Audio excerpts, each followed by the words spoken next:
Welcome to a six-part series on ethics being conducted here at Princeton.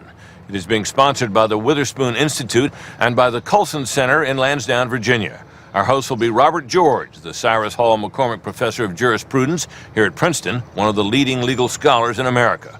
He'll be assisted by Charles Colson, founder of Prison Fellowship and the Colson Center for Christian Worldview. There'll be a number of other panelists and other interesting people being interviewed over these 6 sessions. So join us as we learn about the vital challenge of restoring ethics in American life.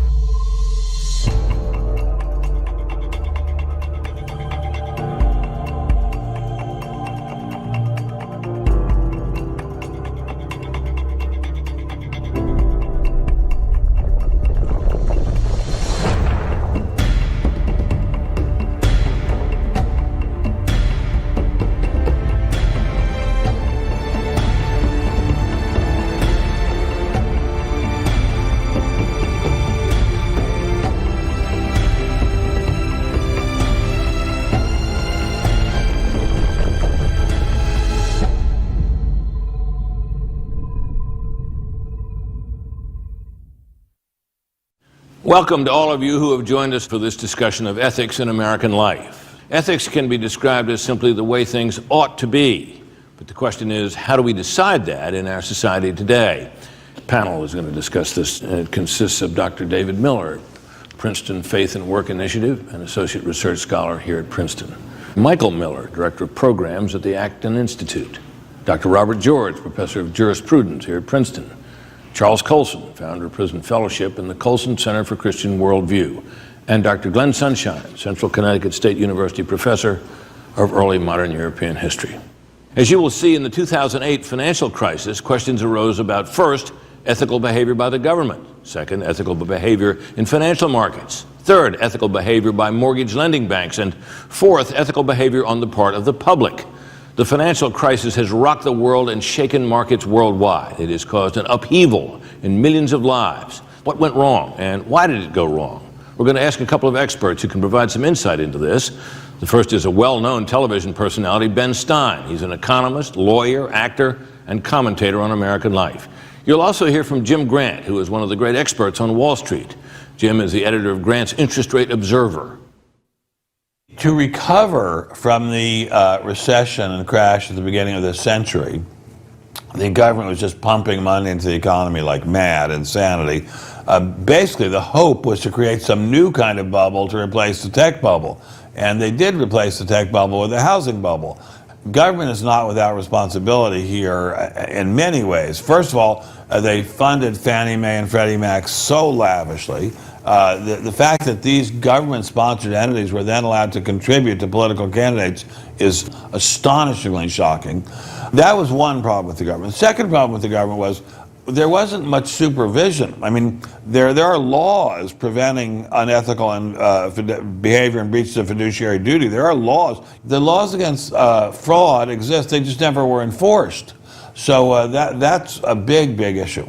The ideal of home ownership, this noble proposition, was that everybody ought to have a home, a house. It was positively seductive, and in administration after administration, Republican and Democrat, especially Democrat, elevated this to a national goal. These so-called government-sponsored enterprises, Fannie Mae and Freddie Mac, grew into grotesque, toxic institutions. This became a really big business because people on Wall Street saw that, first of all, there was hardly any government supervision of it. And what they saw was that they could take large bundles of mortgages. They sold them to fiduciary institutions, especially pension funds. At the same time, they sold them short. They sold them short and hammered them like mad by buying credit default swap insurance, which is a giant short instrument. And then they basically raked in money, and then at the bottom of the cycle, they bought the bonds back and made money on that part of the cycle. At every level, they were deceiving the people they were dealing with at every level. Almost everyone in a position of financial authority embraced it. The Fed saw no evil. Our Federal Reserve saw no evil. The ratings agencies, as mentioned, stamped their highest imprimatur on these mortgages.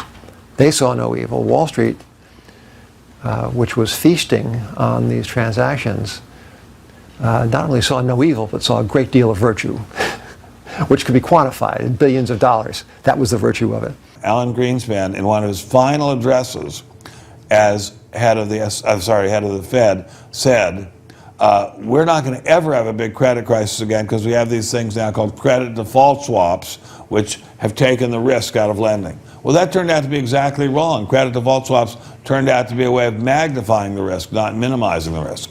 At the heart of this is an unethical series of acts. At the heart of it was an incredibly unethical act of Wall Street in packaging securities they knew to be fragile and often worthless, or largely worthless. They shouldn't have sold them in the first place. If they were selling them, they should not at the same time have been selling them short. If they were all mortgages for people who really couldn't afford the houses, 1,000 of them weren't any more creditworthy than one of them. In a sense, there's an ethical issue with the public as well, because the public, to be sure, goaded by the mortgage brokers, was taking on debt that they couldn't repay. And it is not ethical to take on a debt that you can't repay. The role of government here is extremely important, because government could have used its moral authority, whatever little it has left, to say, look, Wall Street, you've got to stop playing both ends of this game. You've got to stop making loans to people who you know can't repay it. And they should have said to the general public, look, take a step back. Watch out for what you're doing here. You're going to wind up in terrible trouble. You don't know what it's like to have your home foreclosed. You're not going to like it. You know, in the aftermath of the bust, in the dark days 2008 and early 2009, you'd hear our public officials say over and over, let's not have any recriminations. Let's not point fingers of blame. Without accountability, we are all treading water in this murky, lukewarm, milky sea of collectivism, and nothing good comes of it. Let us have individual responsibility. So the question is raised, why is there this seemingly widespread moral collapse in America? Professor George. Brett, a culture, any culture, is constituted to a very significant extent by the beliefs and understandings of its people. That's what shapes culture. But when we look at our own culture, we see a high degree of incoherence. On the one hand, people believe that there are some things that are just plain wrong: murder, rape, theft. But on the other hand, the polling data makes very clear that many, many Americans at some level at least claim to believe in what's called moral relativism, the denial that there is any such thing as moral truth or an objective moral truth, that all we have is opinion. There are no right and wrong answers to moral questions, just opinions or feelings. In fact, one very powerful critic of our culture is Pope Benedict XVI, who has expressed the grave concern that we live under what he calls a dictatorship of relativism, that we're afraid or ashamed to speak out in favor of objective moral truth. But on the other hand, people get into a high dudgeon about the kinds of activities that went on Wall Street, unethical activities, deceptive activities. So there's an incoherence there. If I can quote Pope Benedict again, he says, the events of the last 2 or 3 years have demonstrated that the ethical dimension must enter into economic activity.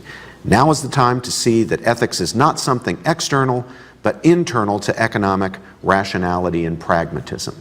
Now that sentiment expressed by the Pope is one that many business school leaders and business school deans have thought about, have expressed themselves, but they don't seem to know what to do about it when it comes to educating students who aspire to careers in business. Chuck Colson, you've spent some time in the business schools. I think you've heard this expressed by deans. I have indeed. 20 years ago, a friend of mine gave $5 million to Harvard Business School to set up a chair on ethics. I called him and said, you're wasting your money, because an institution today committed to philosophical relativism of the kind Dr. George just described can't possibly teach ethics. Ethics are based on absolute standards of right and wrong. So I wrote an article about it after he told me that he thought I was wrong. It got a lot of publicity. As a matter of fact, got a lot of flack from friends of mine at Harvard. I ended up getting invited to give a distinguished lecture at the Harvard Business School entitled Why Harvard Can't Teach Ethics. And the room was packed, students, faculty, 350 of them. I prepared harder for that than any talk I've given in years because I knew I was going to be assaulted by the best and the brightest. When I got all through 45-minute talk and opened it for questions, there wasn't one good question. The students simply were not aware of questions of moral philosophy. It was a very disappointing experience for me because there was just no engagement. Found the same thing at Yale, my own alma mater, Brown University. And it's gotten almost to the silly point because they're talking now about we ought to have an ethics oath, an honesty oath when we graduate. Well, that's all right, but what about the 3 years they're there teaching them what constitutes honesty? And let me let you hear from one recent graduate of a business school. Donovan Campbell just graduated a couple of years ago from Harvard Business School, and here's what he said about the training that he got in ethics. I'm a graduate of Harvard Business School. I graduated with high distinction, so I was named a Baker Scholar because I was in the top 5% of the class. There were 2 leadership classes, and one of which specifically focused on the responsibility of business leaders in the context of business, the ethics of business. What made that class difficult is that, unlike in the Marine Corps, everyone comes in, and Harvard doesn't tell them, all right, here's the deal. Here's right and here's wrong. There's a common set of ground rules that you all just need to subscribe to. And if you don't subscribe to that, you're just wrong. Because unfortunately, the school does not subscribe to the idea of ultimate morality, of ultimate good, which is good in and of itself, outside of any context, and which is translatable across cultures, times, that's applicable everywhere. They do not subscribe to that concept. So there might be some who make the argument, with some justification, that if the context of a culture is bribery, and that is what is culturally acceptable, and that is the way that local business is done, then there is a very compelling case that a first world, let's say, company should come in and bribe. Problem is, there's no mandate. There's no fundamental agreement on the way the world works. And so you're reduced to discussing practical behavior in certain situations. Well, I don't think anyone can deny that we have a problem here. Now, our panelists have given a lot of thought to this. Let me turn to David Miller, who's given thought particularly to ethics in business and ethics on Wall Street as well as on Main Street. David, give us your perspective. Thank you, Robbie. To be sure, I think most people don't wake up at the start of the day to go into their office to say, today I'm going to be unethical. Today I'm going to commit the world's biggest fraud. It's a series of steps that takes place over time, at which point someone finally crosses a line and goes too far. I have taught business ethics at Yale School of Management. Let me share a brief story. When I was interviewed for that position, the dean said, is there anything else you'd like to ask me? Because I've been in the corporate world first before academia. And I said, well, I do have one question. And he said, what's that? And I said, is it okay if I bring the G word into class?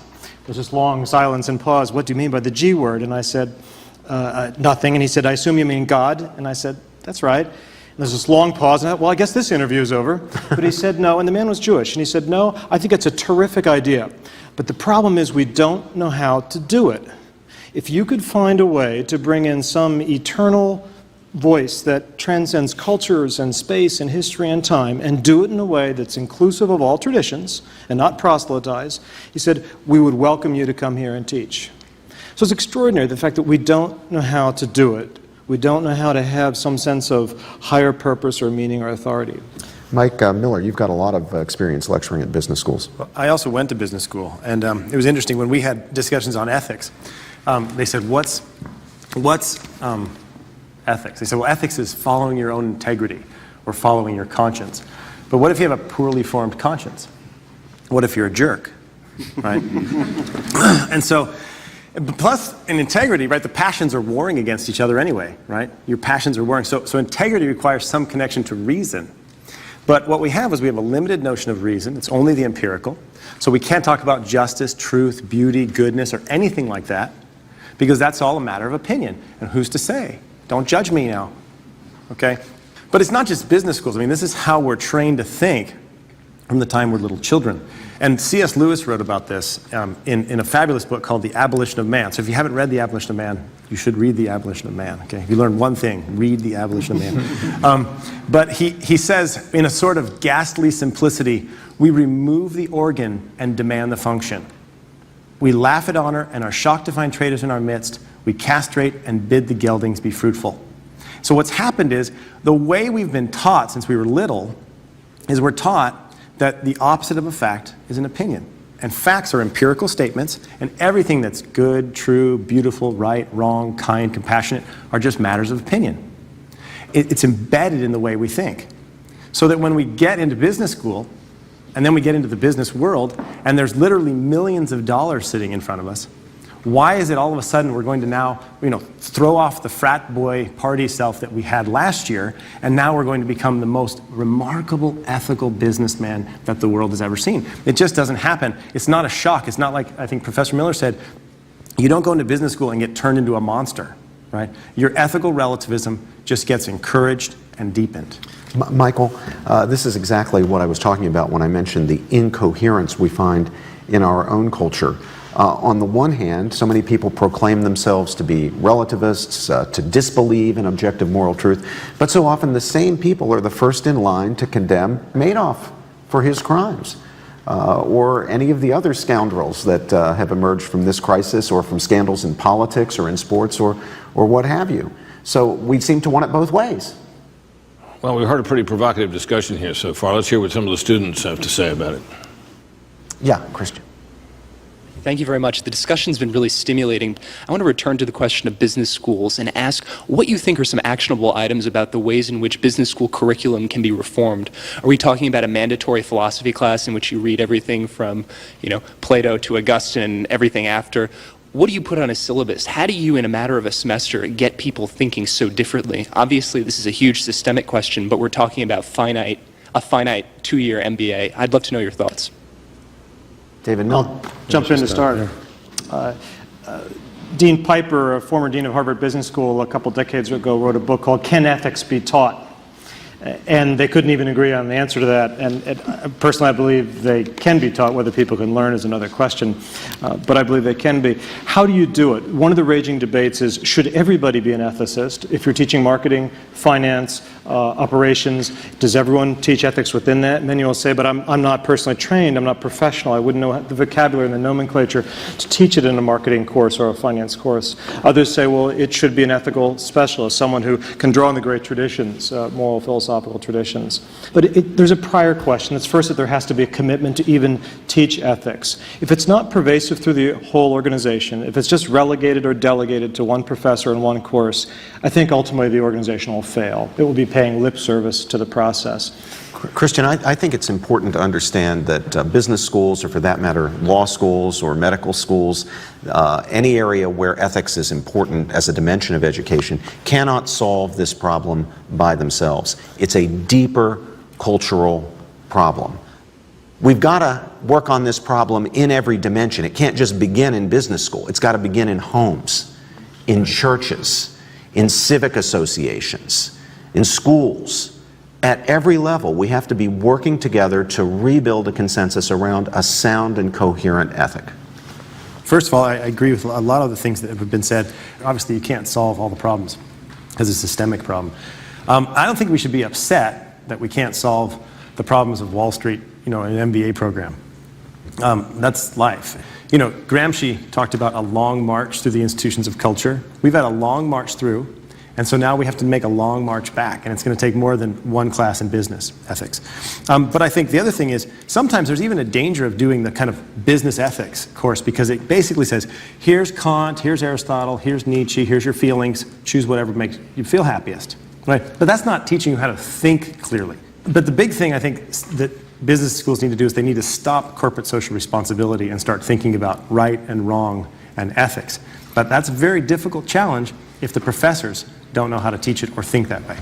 I would just like to point out where this originates in terms of our educational system. My daughter Elizabeth was in high school at one point, and she had a class on, well, I suppose it would be the closest they would have to ethics. And they defined for her, they said the definition of the word values is whatever it is that you value. That's what values are, whatever you value. So she came home and said, okay, Dad, so if I value good grades better than I value honesty, it's okay for me to cheat? She got it immediately. It's incoherent. And when you move into colleges, in a lot of ways you see the same sort of thing, and you see the same sort of behavior carried over. A simple example, I assign an essay to students, and I tell them, if you're going to use outside sources other than class notes and things like that, you have to footnote it. I get papers in that are cut and paste off the internet, and it's very obvious because they don't even think to remove the hyperlinks. And yet they see absolutely nothing wrong with this. So they don't understand, from early days, they don't understand the issue of integrity, the issue of doing your own work and doing it with excellence. Chuck Colson, you've been working in the prisons for 35 years. You've probably encountered this. People who are in prison having rationalized behavior that at some level they suspected was wrong, but they had told themselves, well, who's to say what's right and wrong? When I started working in the prisons 35 years ago, there were 229,000 people in prison. Today, there's 2.3 million.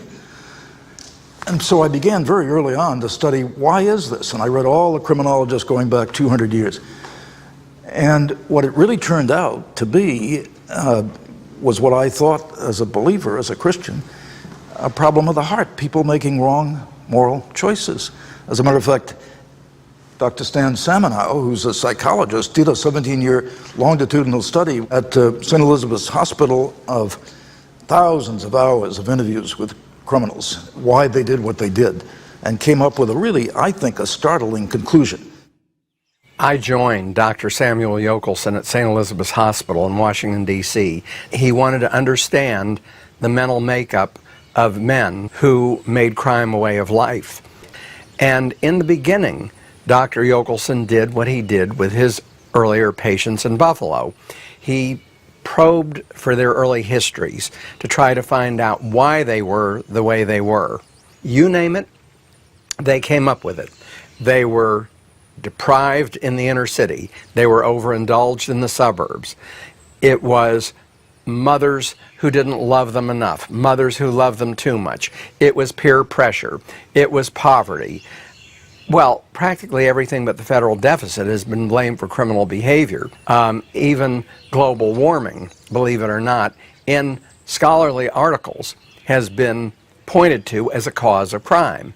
Well, what Yokelson found after years spending up to, and this may be hard to imagine, 8,000 hours with some of these men, what he found was that none of the causes of crime that he subscribed to himself when he started in this study stood up. I have now been in this field of evaluating and counseling offenders for 40 years. And in almost every case where I've interviewed somebody who did come from really a terrible environment, meaning that it was gang infested, there were drugs, there were firearms, families were broken. Do you know that in almost every case, in interviewing the offender, he had a brother or a sister, and maybe more than one, who grew up under the same circumstances, in the same neighborhood, in the same family, and faced the same adversities. So what has impressed me more and more, it's not the environment that a person comes from, but how he chooses to deal with life. People don't choose the circumstances into which they're born, but they do make choices, and they make certain moral choices about how they're going to deal with life. What is critical is what is in the mind of the offender, the choices that he makes.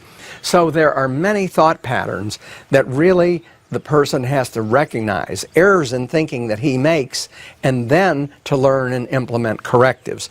That is the heart of the change process.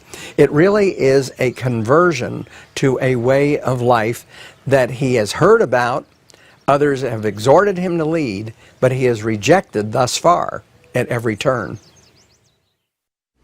Professor Sunshine, a lot of people today will hold back from affirming that there are ethical truths, moral truths, because they fear that to believe in moral truths is somehow to be discriminatory.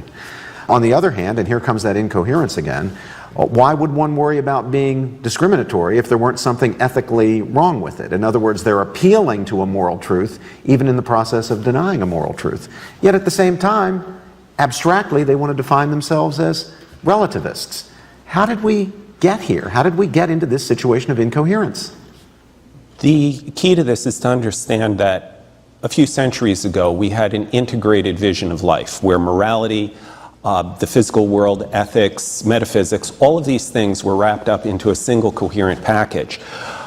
Then there was a shift in the culture where there was a growing emphasis on the material world as being the world of objective fact, objective knowledge, and everything else got sort of pushed aside into the realm of opinion, faith, those sorts of things.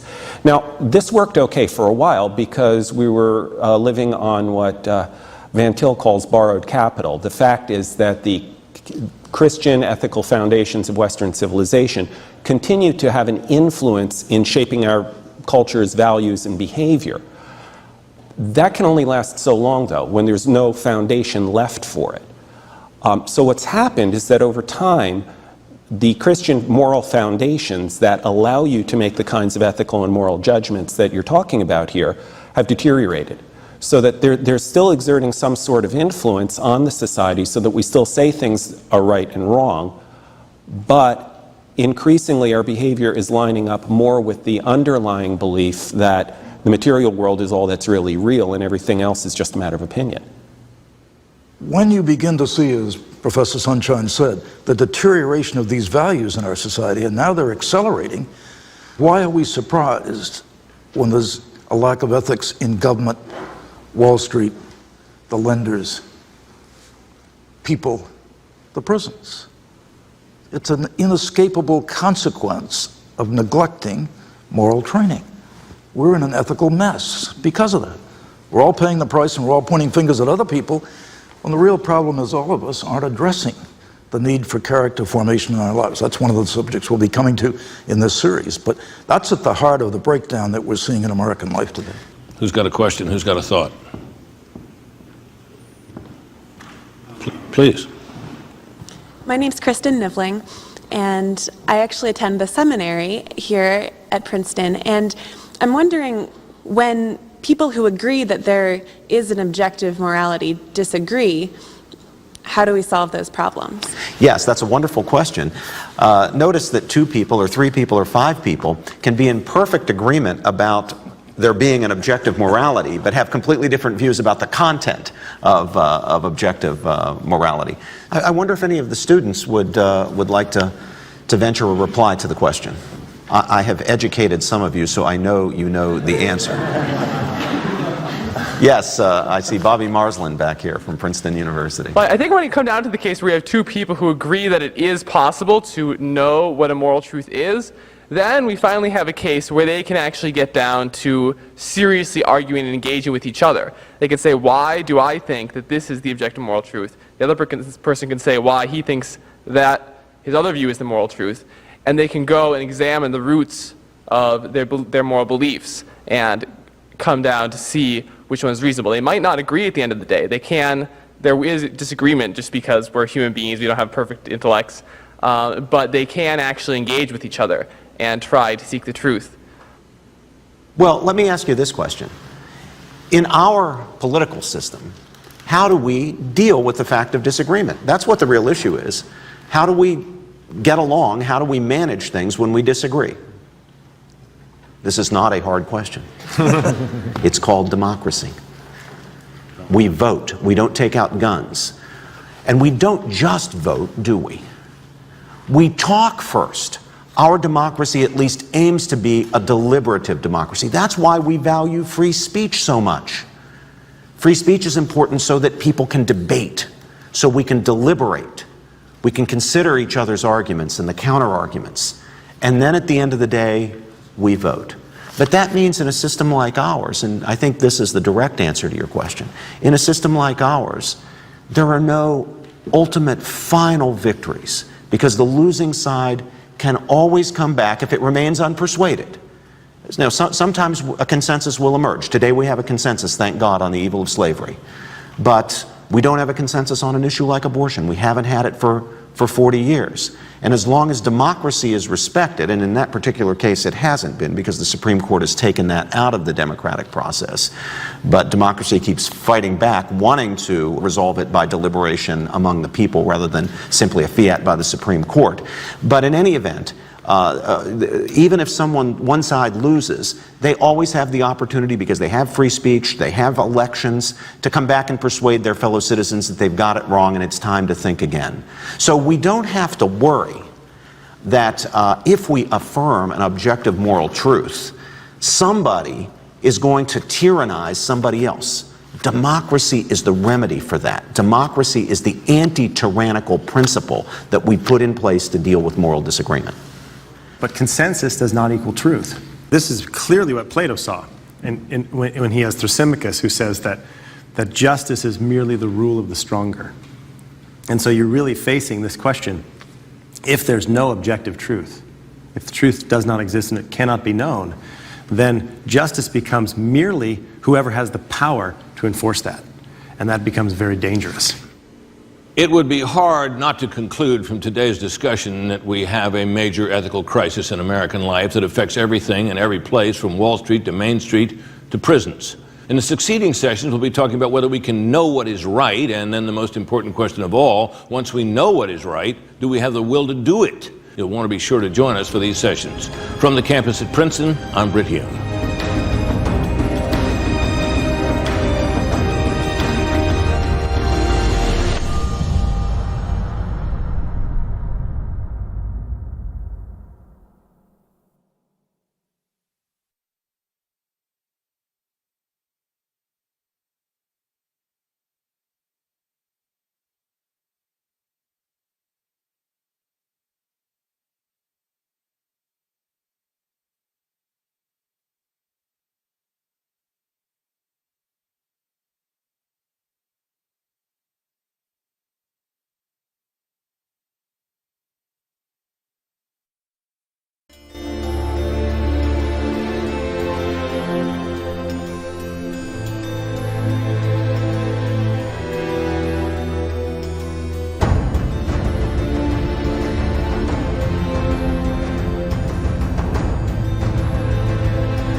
Welcome back to this series on ethics being conducted here at Princeton.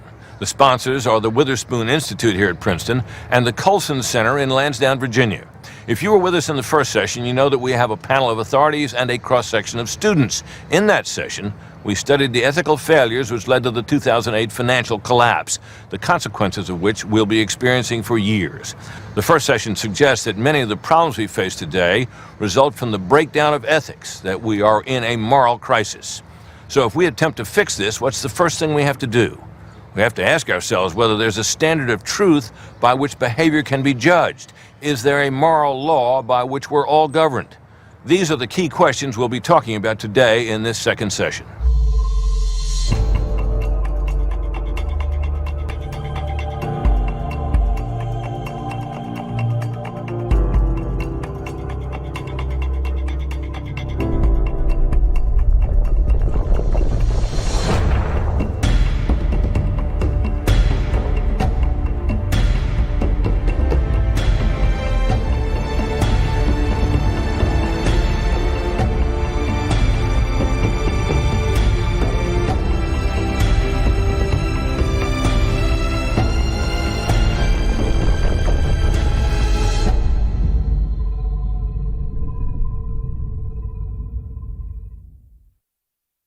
Is there moral truth? Is there some foundation for ethical beliefs that all of us can agree to, a set of standards to regulate our behavior in society?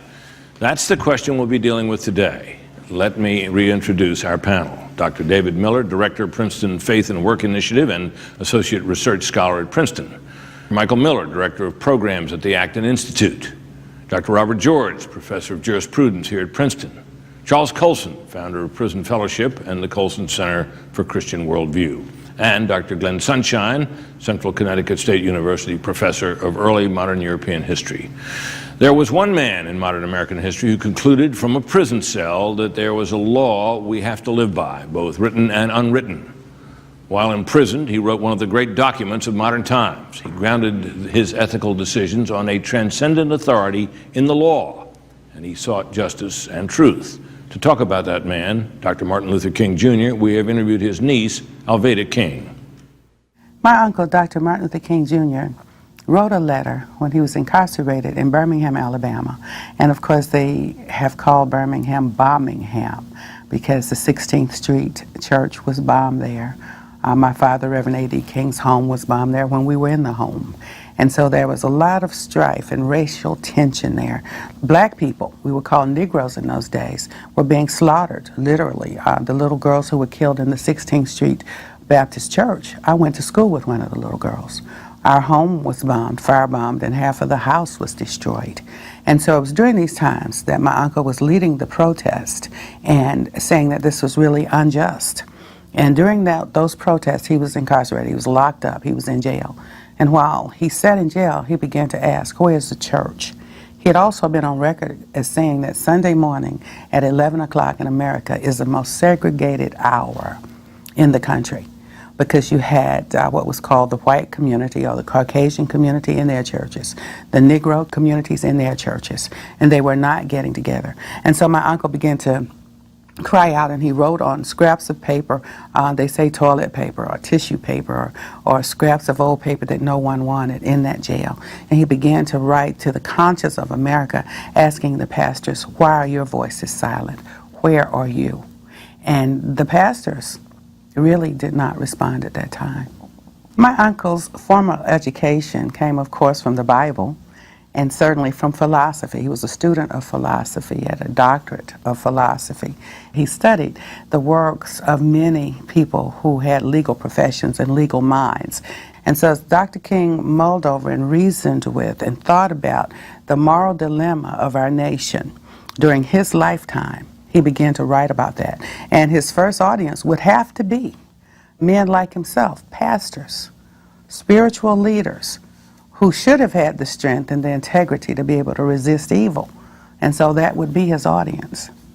During my uncle's lifetime, when he had to consider whether he would obey the law or disobey the law, he had to think about the moral value of a law. And when he was challenged by his critics, they would say, King, you're stirring up strife, you're causing problems, you're breaking the law, we're bound to honor the law. Whenever he was faced with a challenge or a question as to what his actions would be, if the law of the land was an oppressive law, if the law of the land was something that was going to harm what he called the least of these, then he would go to the higher law, the divine law, the natural law. And so looking at man's laws and then God's laws, then it takes courage, especially in our day and time, when there is so much question and division and what's right and what's wrong, what's morally correct, what's ethically correct. But Dr. King would always say, if a law is unjust, it is our moral responsibility to resist the unjust law. And that is the basis of the civil rights movement. Dr. King's has to be one of the more inspiring stories of modern times. Of course, we all know the result. Laws were changed, and in due course, long-seated cultural prejudices were reduced. America's a different place now. Let's see how the panel explains the motivations and King's belief in a moral law. Well, I think it's pretty clear that Dr. King was operating out of a very long, fundamentally Christian tradition. It does come out of Jewish ideas about justice, the Christian ethic of love, the concept of the image of God, but also the natural law tradition. And I think that one of the reasons why his appeal worked was that it occurred within a culture that broadly accepted that tradition. The great contribution of the Judeo-Christian tradition takes us beyond what the Greeks and Romans were able to achieve, because it identifies as fundamental the principle of the profound, inherent, and equal dignity of each and every member of the human family. And it's that principle of equality, the equal worth of every human being, no matter how high or how low in the world's eyes, no matter how rich or poor, weak or strong, all being equal. That's the principle to which Dr. King appealed. Now the question is, where did he get it? Where did he get it? He got it out of this basic tenet that comes in the very beginning of the Bible, and that is the proposition that man, though made from the dust of the earth, is nevertheless fashioned in the very image and likeness of God, the very image and likeness of the divine creator and ruler of the universe. That's where King got that fundamental notion. Now, does that notion depend on divine revelation? I would join King in saying, not necessarily. King appealed to what he called the natural law. He's in line here with a very great tradition. He quotes and cites some of the famous figures in the tradition. It's called the natural law tradition of thought about ethics and law. For example, he appeals to St. Thomas Aquinas, the great medieval thinker, and to St. Augustine. And according to the tradition of natural law, there are great moral truths, including truths about the fundamental dignity of human beings, that while revealed in Scripture, are also, at least in principle, knowable by reason itself. And that was how someone like Dr. Martin Luther King could find a principled, objective moral basis for standing up against the great evils of his day, especially the racial injustices we find in things like segregation. Robbie, I think you and I are the only two lawyers on this panel. Are we the only two who are guilty? We should be repenting. We should be repenting. That's why you're on that side. But the fact of the matter is that having studied law and having done an honors program in constitutional law, I think the finest document I've ever read in modern times, written on the authority of the law, was written on scraps of toilet paper from that Birmingham jail cell by Martin Luther King, who never studied law. There's a lesson in that. Well, there is, and let me give you a couple of thoughts about what I think the lesson is. One, King was not a lawless man. Breaking law to him was something that could not be done lightly. In fact, he said that where it is necessary to break the law because of its injustice, it must be done openly and not in hiding, lovingly, and with a willingness to bear the consequences, to suffer the punishment. That's how much he believed in law, because he knew that law, far from being the enemy of freedom, was the condition of freedom. Right. And respect for the law was important. But he gave 2 cheers for the law, not 3. Why not 3? Because law can be unjust. And where the gravity of the injustice of the law puts it in opposition to a law above the law, the higher law, the natural law, the divine law, then the higher law must prevail. And in that case, lovingly, openly, with a willingness to bear the consequences, one must break the law. What I think King proves more than anything else, that there is a truth which is knowable. And one of the things that's crucial here, if we're going to rebuild any kind of an ethical consensus in our common lives together, is that we agree there is some standard that we're going to live by. So truth has got to be knowable for there to be ethics. Ethics, by definition, how things ought to be, presupposes that that's contrasting with how things are. Professor Miller was talking about C.S. Lewis earlier in the first session, and Lewis argued and became a believer because he discovered that all the civilizations he could study back through history had all had some idea of moral truth. And so he assumed it was given to them, and it wasn't just an accident or a coincidence that all peoples have had this common understanding of what is right and what is wrong. I think it's the end of The Abolition of Man, which you should all read. He actually goes through and lists out different moral ideas from different cultures. And they all are generally the same. He says, you know, maybe you can have 6 wives or 1 wife, but you can't have any woman you want. Right? You can't just take what doesn't belong to you. And I think one of the things that we have to do also is we have to go back to our own experience. We experience ourselves as moral agents. We experience ourselves as free, as able to make choices between right and wrong, good and evil. And I think the danger that we have is that instead of going back to our own experience, we end up kind of listening to the sophistry that we learn from maybe your freshman philosophy professor who's decided to tell you that, well, truth doesn't really exist and you're just a provincial little fellow and you don't really understand things. But all of our experiences really tell us differently. And I think that in order for us to understand this, I think this is what that Dr. Martin Luther King was drawing upon, is this fundamental experience that we have of the knowledge between right and wrong, even if we can't fully act upon it. One of the people who's spoken about the knowability of truth very eloquently is a friend of mine who's the president of Calvin Seminary in Grand Rapids, Michigan, Neil Plantinga. People wonder about truth. Truth is a correspondence between what we say and what is.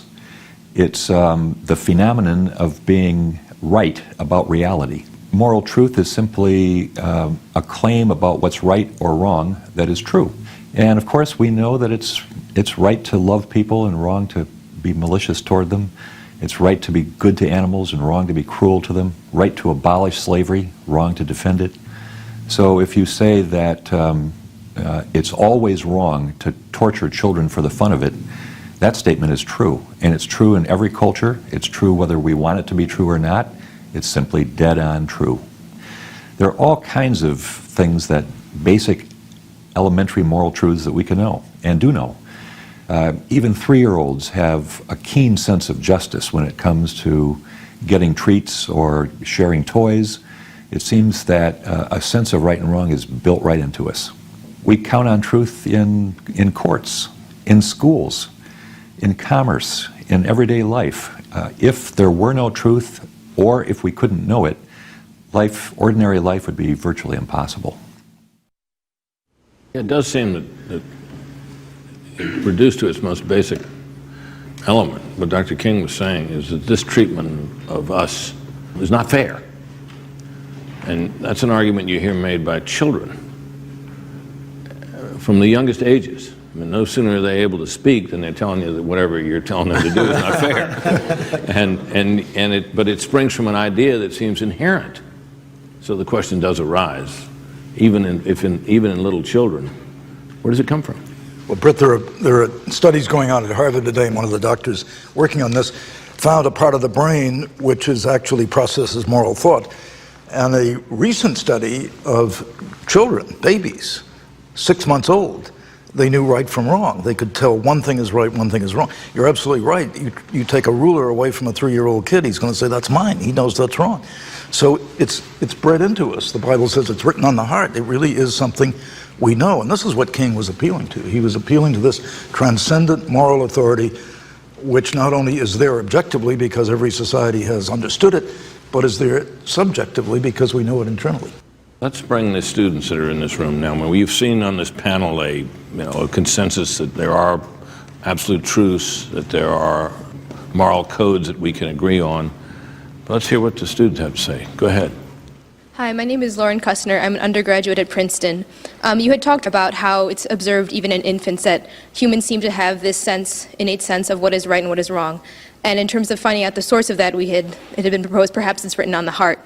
However, an increasingly popular view, especially in evolutionary biology, is that it's written on the genes, that our moral behavior has evolved in us as a result of it being conducive to survival. In order to live in large groups, it's better that we all respect each other's property, each other's lives, etc. So given this challenge to the source of our moral beliefs and moral behavior, how do we proceed from there? That's a very good question, a very provocative question, because in discussions that I've participated in about how we came to think and believe what we do, and when you start asking people about how you order society and so forth, and you'll often hear a kind of a utilitarian argument made for various moral, what we think of as moral precepts, because it simply, society works better when people socialize and learn to accommodate one another and so on. And these things, as the questioner suggests, may be written on our beings by the process of evolution as we've come to learn to live together and so on. Good question. What about that argument? Okay, let's just look at the evolutionary psychology for a moment. It's based on the Darwinian principle of natural selection. Natural selection occurs within a species. It is me outcompeting someone else that is human to pass my genes on down to the next generation. That's the principle behind Darwinianism. Under those circumstances, the Marine who throws himself on the grenade is a loser. He does not pass his genes down to the next generation. His competitors in the platoon get to do that. He's a loser. Are you willing to say that? Does your moral sense tell you that his self-sacrifice is the act of someone who is not fit to survive? If the answer is no, then you've got an internal incoherence in your analysis. Go ahead. I mean, the whole question of evolutionary psychology and biology and how it works to genes, I think, is maybe too complex to get into here. But I do think that, kind of following up on what Professor George said earlier, if going back to our experience, we experience ourselves as moral agents with freedom. We experience. Give us an example of that. In what sense do we do that? Okay. I'll give you an earthy example. A dog makes decisions, but they don't make free choices, right? A dog looks at the food in front of them and says, there's a lion back there. Well, I won't eat it because I don't want to get eaten by the lion, okay? But no dog looks at another dog and thinks, wow, she's beautiful, but I think I'll wait till marriage. Okay? That doesn't happen. Almost no I've human does never that. heard that analogy used in my whole life. You'll never forget that, ever. Okay? Now, but what happens there, I said it would be earthy. Okay. I love it. So what happens is the person is able to look into himself or herself and see actually what's happening. You can even feel, for example, something pressing upon yourself, like irritation, anger, whatever it might be, and you can make a decision not to let that affect you, right? When you wake up in a bad mood, you don't, like I have little children. When they wake up in a bad mood, they're in a bad mood, okay? And so part of what we're trying to do is train them to say that you're not controlled by your feelings. You're not a slave to your passions. You're free. And I'd say that this ability of transformation, and again, I'm not a specialist in evolutionary biology, but even this experience of this possibility of transformation, the whole experience of repentance and conversion, that you go from one way of living to now a new way of living, seeking after beauty and truth and goodness. I mean, this seems to create a serious problem for the idea that you're genetically predisposed to act in a certain way. And I think Mr. Colson, who spent a lot of time in the prisons, could probably develop that. Well, exactly. Let me just say, because this is a course on ethics, that is important to understand in a completely materialistic universe. If we are simply programmed by our genes, if we're not in our control of ourselves, then the highest ethical attainment is survival. But the world works just the other way. When I was in prison, and I had a lot of personal problems, and my dad had died, and a lot of things went wrong. My son was arrested. A man in my prayer group, who was then a senior United States congressman, called the President of the United States, then Gerald Ford, and said, I'd like to go in and serve the rest of Chuck Colson's prison sentence so he can go home. That's an extremely unselfish act. That wasn't programmed by his genes. That was by his love for me. I've seen it in my own daughter, who's raising a single mom, raising an autistic child, devoting herself totally to this other person. I mean, this is the whole meaning of agape love. So if we're talking about ethics, we have to understand that there's got to be a standard of what ought to be beyond personal survival, or beyond personal autonomy, or any of the code words we hear on campuses today or in public discourse. There's got to be some higher value. And there'll never be an ethical standard unless there is a truth which can be known by all, a truth that cannot not be known because it's true. There's a certain way the world is made, and seeking that, which is truth, is the great goal of life. And out of that comes an ethical system. There's been some discussion on this panel about this whole idea of moral relativism, which we seem to believe as a group has kind of taken hold. But I wonder, are there really any pure people who are purely moral relativists? There seemed to be this polarity we've set up, isn't there, that you're either a moral relativist or a moral absolutist. And of course, that pure type seldom exists. And I want to introduce to our conversation a third category, and that's the compartmentalizer. And I think this happened during the civil rights movement, and it's still going on today, where someone in their private life will indeed assent to some higher moral order and some sense of right and wrong and some sense of a timeless truth. But for whatever reasons, peer pressure, public pressure, financial pressure, in the public domain, they shut that part down, and they live a bifurcated or a compartmentalized life. So there is, I think, many people who are struggling with doing the right thing, however we understand that, appealing to a higher moral order, that's some timeless truth, but somehow shut that down in the public domain, whether it's the workplace, whether it's the political sphere, arts and sciences, academia, and they save that for their private life. And it's ultimately a very dangerous split. Is it possible to be a moral It would be hard to live a life as a consistent moral relativist, not making any kinds of moral claims, really supposing that anything anybody did was acceptable because nothing could be wrong. I mean, you'd find yourself unwilling or unable to condemn the crimes of Hitler, you know, the gratuitous murders of millions of people, or of Stalin, or of Mao, of Pol Pot, or the terrorist attacks from Al-Qaeda and so forth and so on. What would you tell your children if you had children? And this, Britt, goes to that incoherence, because often it's people who pride themselves on being great proponents of human rights, great disciples of Martin Luther King, people who condemn slavery and discrimination of all sorts, but then proclaim themselves to be moral relativists. So what's going on here? Where does that come from? I'm rather fond of pointing out that every time someone tells me they're a moral relativist, I challenge them to let me drive with them in traffic sometime. Because inevitably, when someone cuts them off, they get upset. You know, even on a mundane level, you can't really live with it. Can we get some further questions? Hi, I'm Matt Butler. I'm a sophomore at Princeton University. Professor Miller, you mentioned the idea of the fact that sometimes there's a divide between people's personal beliefs and personal understanding of what's right. And what impact, though, should people's faith lives or sort of personal understandings of the right and wrong have in the civic sphere? Should the civic sphere also have an influence on people's idea of what's right and wrong? Should we have a country where, for instance, if my revelation tells me that stoning someone is the acceptable manner of punishment, that that's okay because I have this revealed truth? Or should we, in fact, allow reason to sometimes take precedence over the way that religion should, you know, guide our lives? That's a terrific question with many subpoints to it, but if I hear at the core what you're asking is, should, and if so, how one's religious beliefs, one's worldview shape and inform one's ethics and behavior in the marketplace, among other spheres. I would argue that it has to, that if our worldview or faith, whatever the tradition might be, is a constituent part of who we are as human anthropology, who we are as beings, to ignore that or to deny that means we live a false life. We shut down part of who we are. Now, how to do that in a world where there are sometimes competing views makes it, to be sure, a challenge. One has to sometimes separate out what I call beliefs versus behaviors. Beliefs about perhaps ontological truths versus how those truths play out in behavior in a pluralistic society.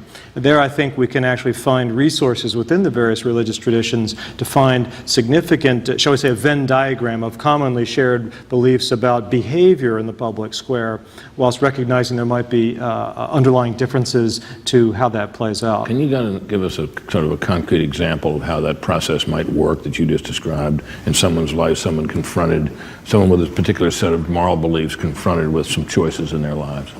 Minneapolis, there was a time at one point where many taxi drivers who came from Somalia were being told by certain religious figures they should not pick up anyone who was carrying alcohol or had alcohol in their breath. The local taxi authority had to figure out how to resolve that within the context of U.S. law, U.S. customs, and the licensing of a hackney driver. So there's many practical examples, and through civilized discourse, through understanding someone's logic and reason, and then putting it within the context of a democratic society, one comes to answers. But it's a terrific question, and one that will only become more and more one we're dealing with going forward. Let's assume the moral relativist is correct, there is no truth. What happens to a society that really embraces that and carries it to its logical conclusion? Well, in the absence of truth, what is there? How do we, if we're not searching for truth in the hope of governing our affairs, our common affairs, on the basis of truth, on what basis then will we govern or be governed? There will be government, believe me. There will be an order. What will it be?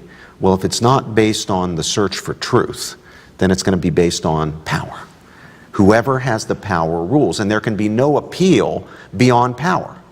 You know, you can try to displace somebody by brute force if he happens to be in power and you would prefer to be in power yourself, but there's no moral argument you can make about that person's illegitimacy or the illegitimacy or injustice of his rule. In the absence of truth, what are we left with? The will to power, the competition for power. In that situation, might makes right. That's absolutely right. If you're a purely accepted moral relativist position, then you have no ground on which to stand to say why another person is wrong in whatever they do. And as Professor George said, I mean, this goes back to Plato, like I mentioned earlier. There's either a truth about man and the nature of what a good society and a good life is, or all decisions are made based on power. And those are your really two options. Now, you can find yourself somewhere in the middle. I think the other thing is that people don't want to accept truth because truth makes demands on us as individuals. So it's very easy to be a relativist. Can the kind of revival of moral thought that we're discussing here today occur in the contemporary academic atmosphere of America? No. I don't think so. Why not? Because there has to be a commitment to truth.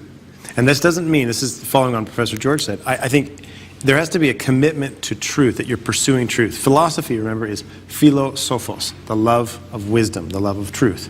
And I think currently in most modern academia in the West, the United States and Europe, you have a system that is not based on searching after truth, but instead is based on power and politics. Well, it's certainly true that the phenomenon known as political correctness on campuses, Britt, is a suffocating one and very damaging to the intellectual enterprise of universities. On the other hand, I don't think we should exaggerate how far it's gotten. There are still many, many dimensions of university life at many universities, certainly including my own, where robust discourse and the exchange of ideas has not been suffocated by political correctness. We have a couple of students in our audience who are in a course that I co-teach with my colleague Cornel West. Now, Professor West is a man very much on the left. I'm very much on the conservative side of things. But students in that class are able to see a couple of professors who feel free to say exactly what they think, who feel free to engage in debate, to find some points on which we agree, some points on which we disagree, and the academic enterprise then goes forward without restraint. I think we need to see more of that on campuses. But for that to happen, the kind of established powers at universities, whether they're administrators, whether they're senior faculty, have to take affirmative steps to restore a culture that's conducive to the free and robust exchange of ideas and that does not suffocate certain ideas because they're regarded as out of fashion. If there is no moral truth governing our behavior, you're going to see what happened on Wall Street and in the great meltdown of 2008. You're going to see what Michael Novak teaches, that Western liberal democracy is a three-legged stool: economic freedom, political freedom, moral restraint. Take one of those legs away, it goes. The same thing applies in society. If the moral restraint isn't in place, then the law is going to take us over and run us. And you're going to see, as a result of all the moral breakdown, government increasingly more powerful and intrusive in our lives. It's inevitable. It seems to me that the solution is not to give up on objective moral truth, but to make the search for objective moral truth really central to our deliberations as individuals and as a political community, and to ensure that the fundamental protections of democracy and civil liberties are there so that the pursuit of truth and the exercise of power are done in an accountable way. That's the way we protect ourselves against tyranny. It was the way of the American founders: Madison, Hamilton, Adams, Washington. During these sessions, we've come to appreciate that one of the great heroic acts of modern history was when Dr. Martin Luther King Jr. led what became a great crusade to fight injustice. And he did so under the deepest conviction that there was the authority of a higher law. But that raises a more difficult question. If there is such a thing as truth, radical as that might sound in this age, then the question is, can we not only know what is true, but can we live by it? That's a hard question because the human will is stubborn. But that is the question we'll address in the next session, so be sure to join us.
For those of you who have been with us for the first two sessions, you know that they have dealt with the cause of the financial crisis of 2008, which our panelists have traced to a crisis of ethics in American life.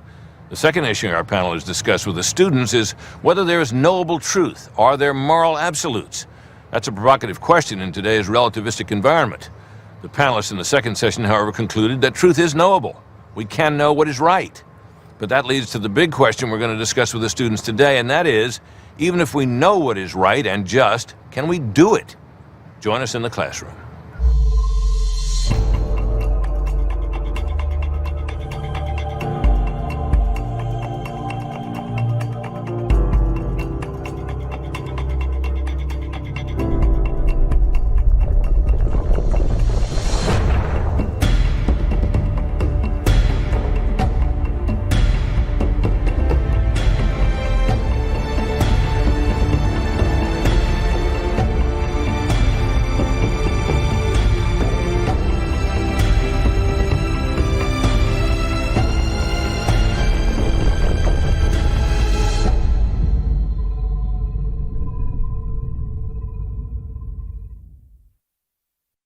We're very glad to be back with all of you today. Today's session is perhaps the most challenging of the six we're conducting. If truth is knowable, and by extension, therefore, right is knowable, then the next question is whether we have the discipline and the will to do what is right.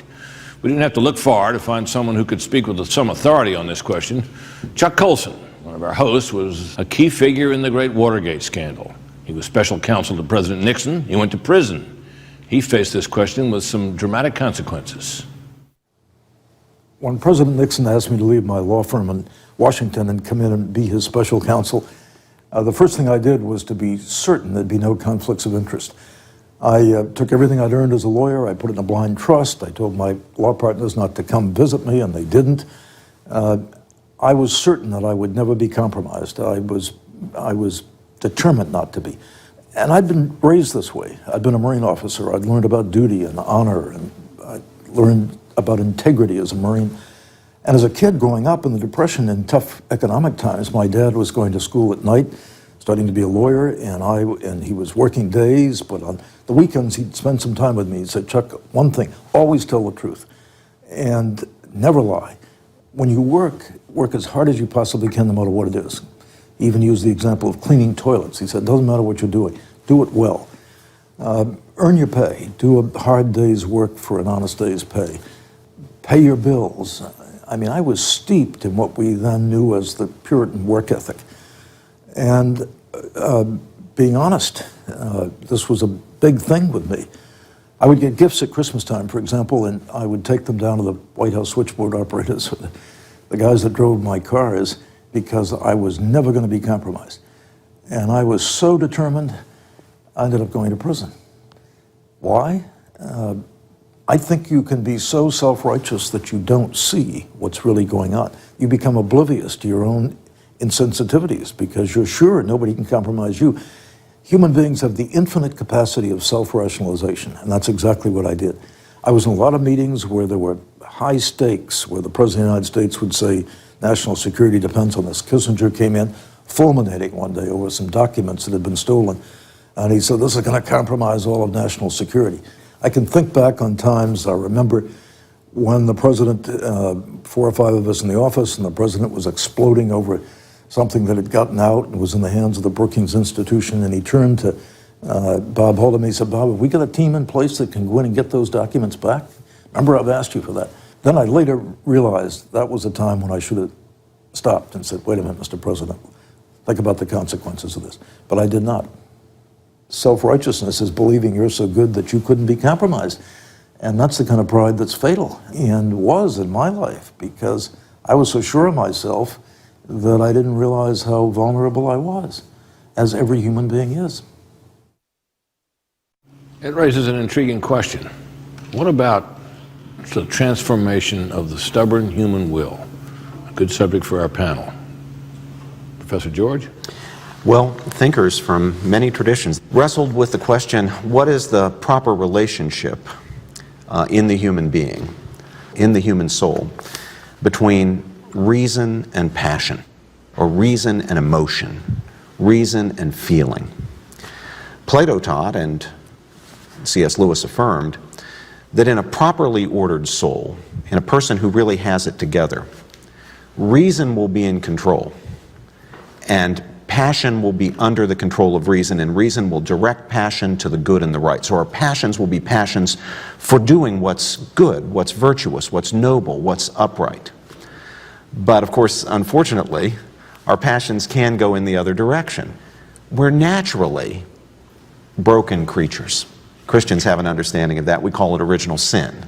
We're naturally weak, not only our wills, but also our intellects. When faith and reason are operating well together, when reason is in control of the passions, then the passionate aspect of man can lead us to do great things, to do really great things, heroic things, because we're passionate for them. But where things are out of whack, where reason's under the thumb of the passions, things can go very badly. And Chuck Colson's personal story illustrates that extremely well. That raises the intriguing question of, how do you direct passion? I mean, your reason may tell you that you have some objective in mind, some accomplishment, some public service that you should do. But the only passion you might have is for that woman you just saw walking down the hall. And that's where your passion and temptation at that time lie. So how does that process work? I think conversion is the key to it. In my case, it was simple because Christ came into my life, and that gave me a whole new way of seeing life and a whole new worldview. But I think the conversion is central to everybody. I think there's a point at which that has to happen. Sam and I talked about the fact that people have to be converted. He said crime was caused by people making wrong moral choices, and the answer to crime was the conversion of the wrongdoer to a more responsible lifestyle. So how do you bring about that transformation? Now, Indeed. That's where Lewis was talking. That's the kind of the key human question, right? I mean, how do you know what's good, and then how do you do it? I mean, first of all, I'd say that passions aren't bad, right? Passions are good. We're created with these drives, these passions. And what happens, though, is then they become so focused that they take over us. And so they have to be guided by reason. Now, Lewis, as you pointed out, he says that the head, the intellect, rules the belly, the passions, right? Through the chest, right? The head rules the belly through the chest. Well, how do you do that? What's the chest? Well, here's an example I've given before. Since I've given the animal, I'll give you another animal example. The belly are the passions, and that's like a big, huge 800-pound gorilla who's saying, I want, right? And all of us can experience, the 800-pound gorilla, right? I mean, maybe it's a little thing like, I'm not going to say a bad thing about that person. Isn't she just the worst? It comes out, right? So you've got this gorilla. And then against the 800-pound gorilla, you've got this little tiny intellect in a bow tie with a professor saying, well, actually, that's not the right thing to do, and I think you should realize that. And so, of course, what does the 800-pound gorilla say? Boom, I want, all right? So Lewis says, well, that's not enough, right? What we need is a strong chest. And I think he talks about reasonable emotions, or what John Paul II has called spiritual emotions. And this is a deep love of truth and goodness and beauty, that we have a vision of nobleness, of excellence.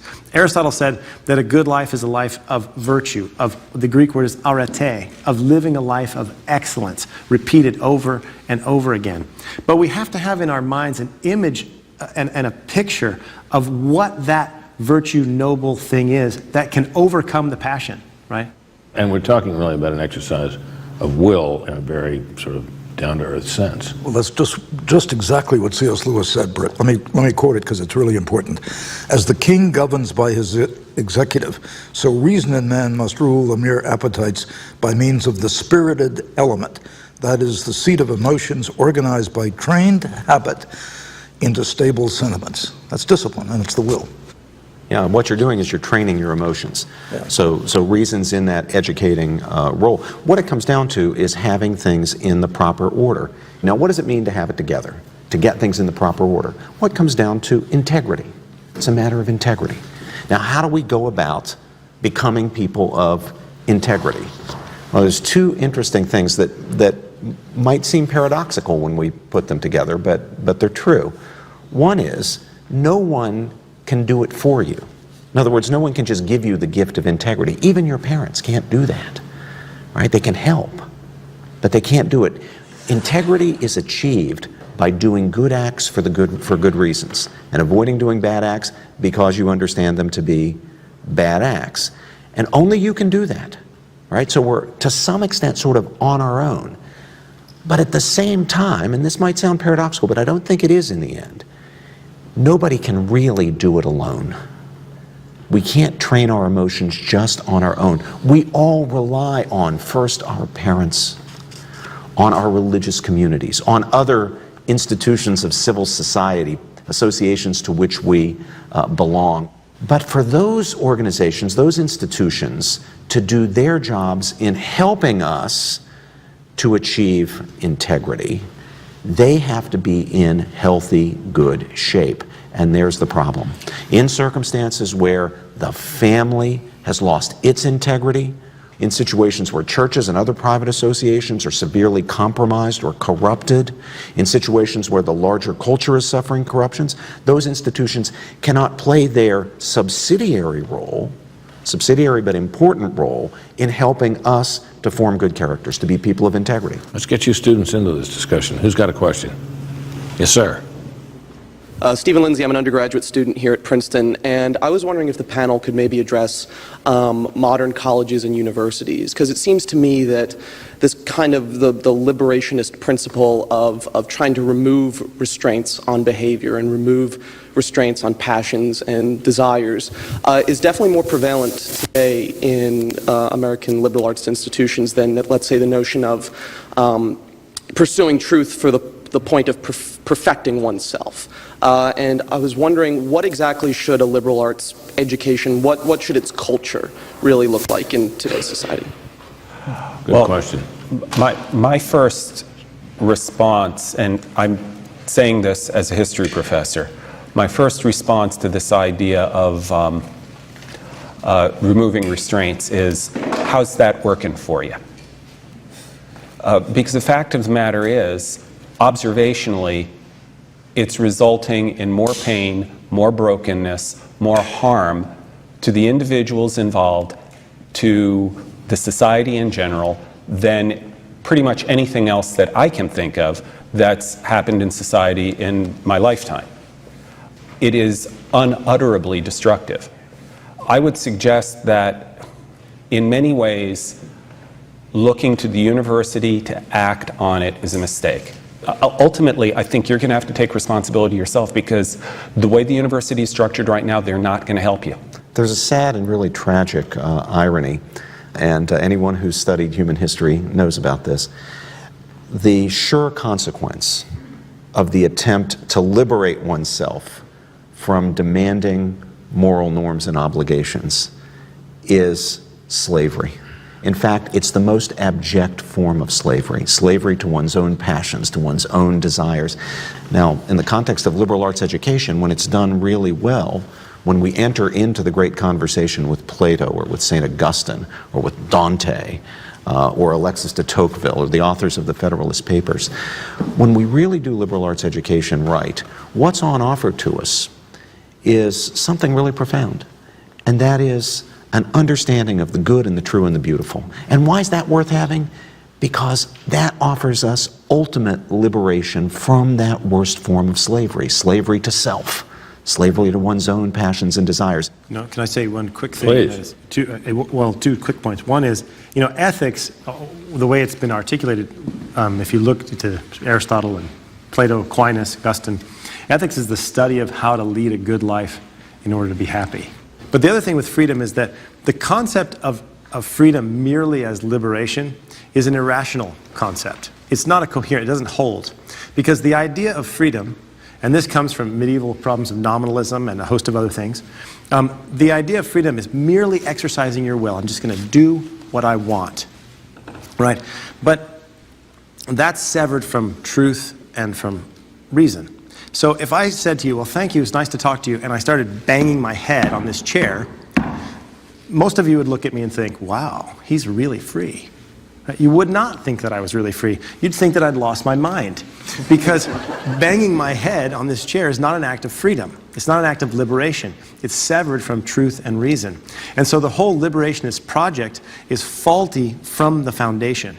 And I think that we need to think rightly about it, and also, like Professor Sunshine said, get into what Toynbee talked about, creative minorities or little platoons, of Edmund Burke and rebuild a culture of freedom rooted in truth and responsibility. Let me give you an illustration. I've traveled about the country giving speeches on ethics.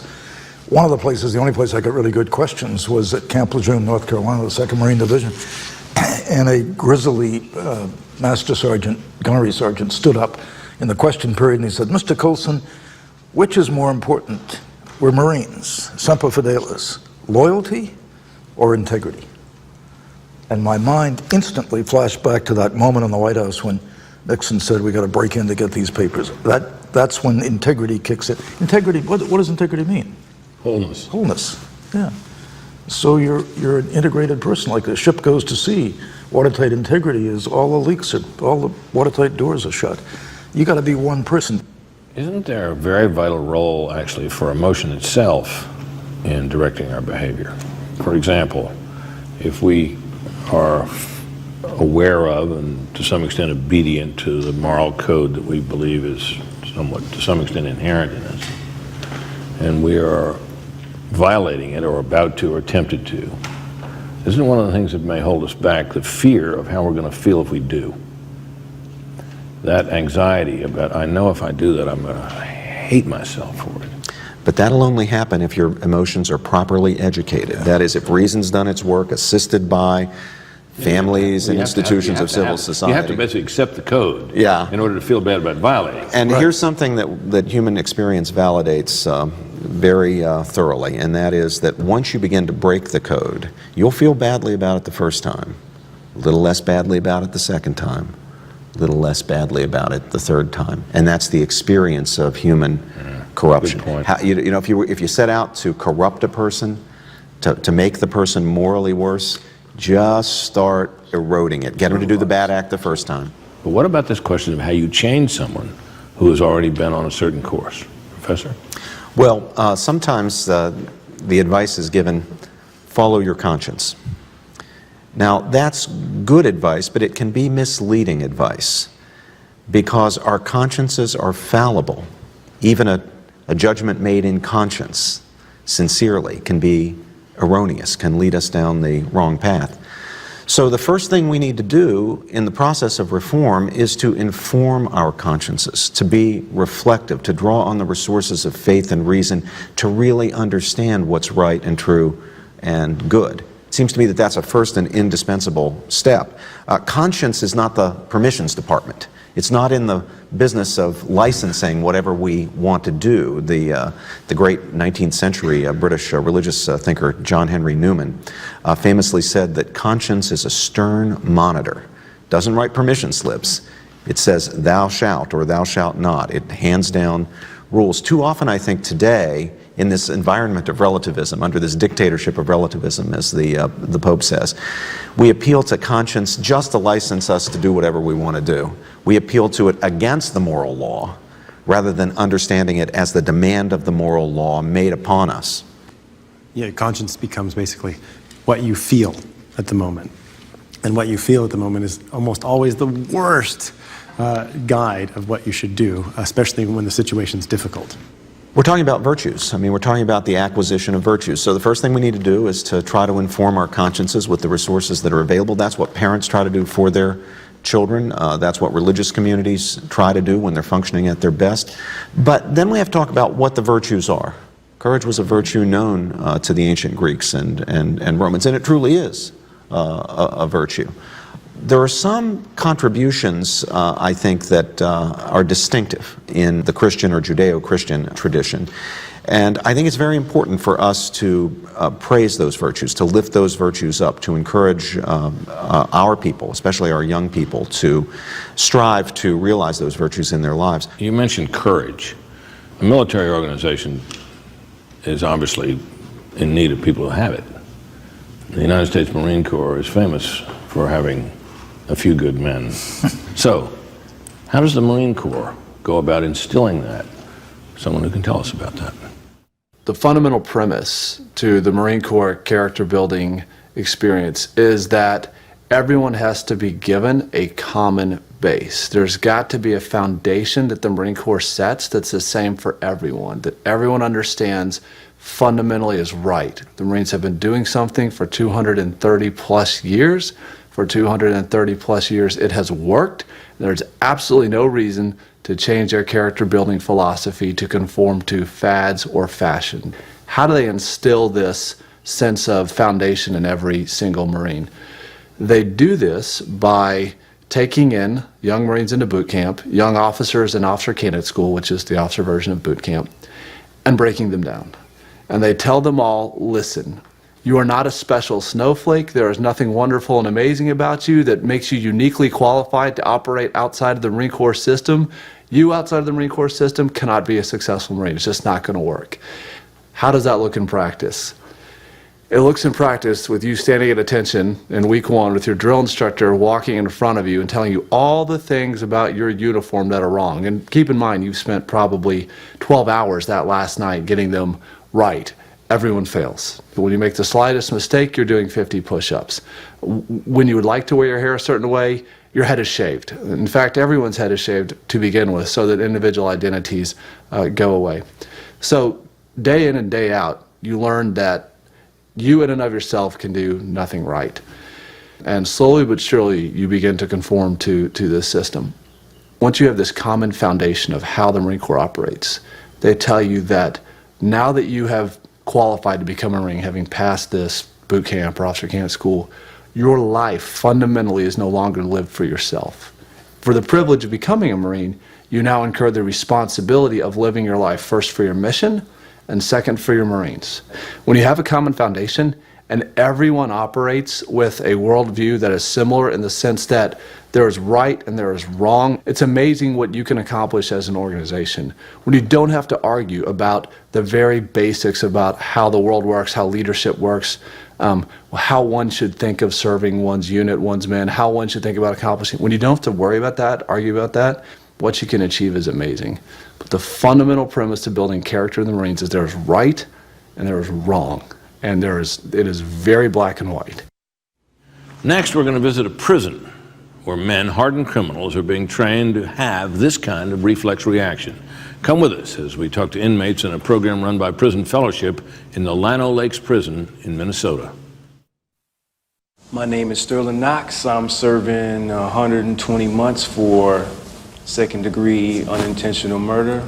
My name is Chow Lee. I'm serving 204 months for second-degree intentional murder. My name is Steve Janicek. I'm serving 100 months for a cruel, cowardly, senseless act of assault. My name is Bill. I'm serving 88 months for secondary possession of methamphetamines. You knew what was right and what was wrong, and you just didn't care either way. So, do you guys care now? And what prompted that change? I care now. I do care now. And what prompted that change? A newfound value on life. You know, I'm just enlightened to more things and more ways and a truer way of doing life. So that's, with me, that's... Good. Steve, what's motivating you to care? Knowing that there's a God there that has forgiven me and that shows me love every day. Knowing what it is to love one another, to have compassion and empathy for another human being, no longer following a corrupt belief system that is nothing but causing pain and harm to other people. I have a renewed faith in Christ, and it helps me to refocus on what's important. And I've spent enough time taken away from other people. God gave me a lot of gifts, and it's time for me to start giving them to put them for better use other than to manipulate people for self-seeking issues. What being a part of a community means to me, it's more like I can be me, and I can open myself up for others to see, you know, who I want to be, who I want to leave behind, and give them the opportunity to help usher me towards my goal. Now, being a community to me is what can I offer the community? It's not about me.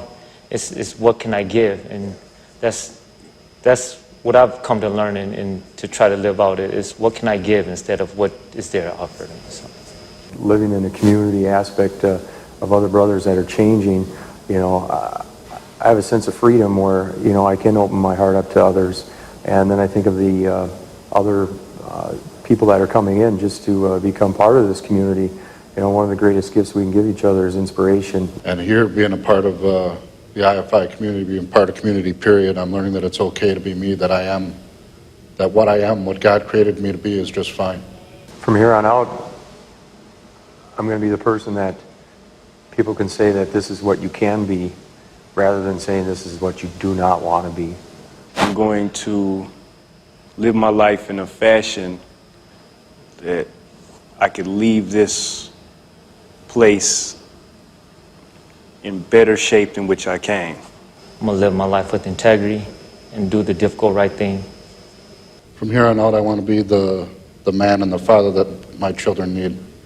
I want to be somebody that my old friends, my current friends can say, wow, this is the man that we fell in love with.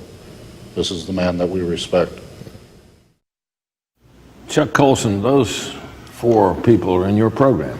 How do you get results like that? Yes, they are. We've been doing this for 13 years, Britt, and we require them to say they'll stay for 18 months because we believe character is learned in community.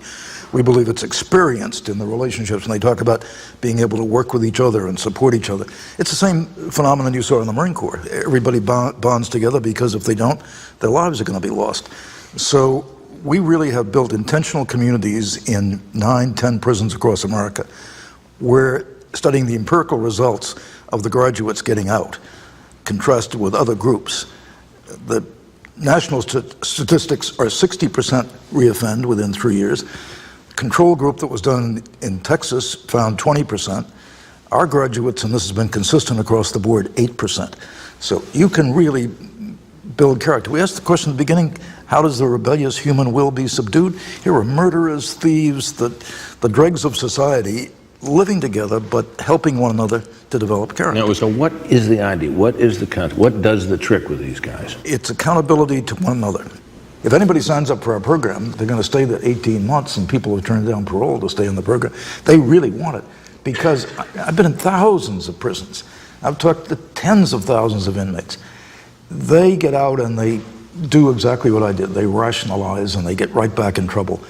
What they need is a community of people. So what they're finding in our program is they're binding with one another, and then with a mentor when they get out. They make it because then they want to make it. One thing that I find very interesting is there's a very long tradition of this sort of thing within the church. Whether you're dealing with monasteries or groups like the Brethren of the Common Life, which was a lay organization back in the late Middle Ages, there were communities of people who formed for the specific purpose of holding each other accountable and helping each other to learn to live a life of virtue. They actually started almost all of the schools in Northern Europe, the primary schools that taught people to read and write, because they believed it was important to get people able to read the sources of the Christian faith so that they can grow and learn virtue. But what they did is they formed these communities that held each other accountable. They spent time in mutual confession, in organized meditation and things like that. But the whole purpose of it was to teach each other how to take the vices in their life and replace them with virtues. It's always accomplished in community, and it's always accomplished in part as well by teaching them to control how they think. Apart from faith, whose effects we've all discussed here, we have this common element of accountability to a community. So how do you play that out in a larger society? Well, in fact, as I'm listening to this powerful conversation of people having transformed lives, transformed behaviors, I'm thinking most of the students in this room probably have not been in the Marine Corps, probably have not been in prison for murdering someone or their professor, hopefully not. So how can one build character? Because there's assumption it can be built. So how do we do that in a modern education system for people who hopefully yet haven't done anything horribly wrong? And I don't have a magic answer, but as I'm thinking to the conversation, I think of the 12-step group. Some of you may have family members who are in AA or Narcotics Anonymous. You all remember the first 2 steps of 12-step groups. The first is to acknowledge that you're completely powerless over that which you are doing that you know you ought not to do. And the second step is to acknowledge that some higher being, doesn't define who or how, but some higher being can give you the strength to overcome that. So I see a fascinating tension because everyone in this room, they're the nation's best and brightest, all out saying you could do it, and high self-esteem and good grades. And yet there's a common theme throughout these panelists that sooner or later we drop the ball. We do that which we know we ought not to do. So can we hold together that tension of developing our abilities, and yet at the same time with profound humility to say, I cannot do it alone. I cannot do it alone. I need a community, and I also need perhaps some higher power. I think we need to ask ourselves the question, if we're going to talk about virtue in the larger society, what is the institution that is the fundamental accountability group for most members of our society? And I think it's obvious, it's the family.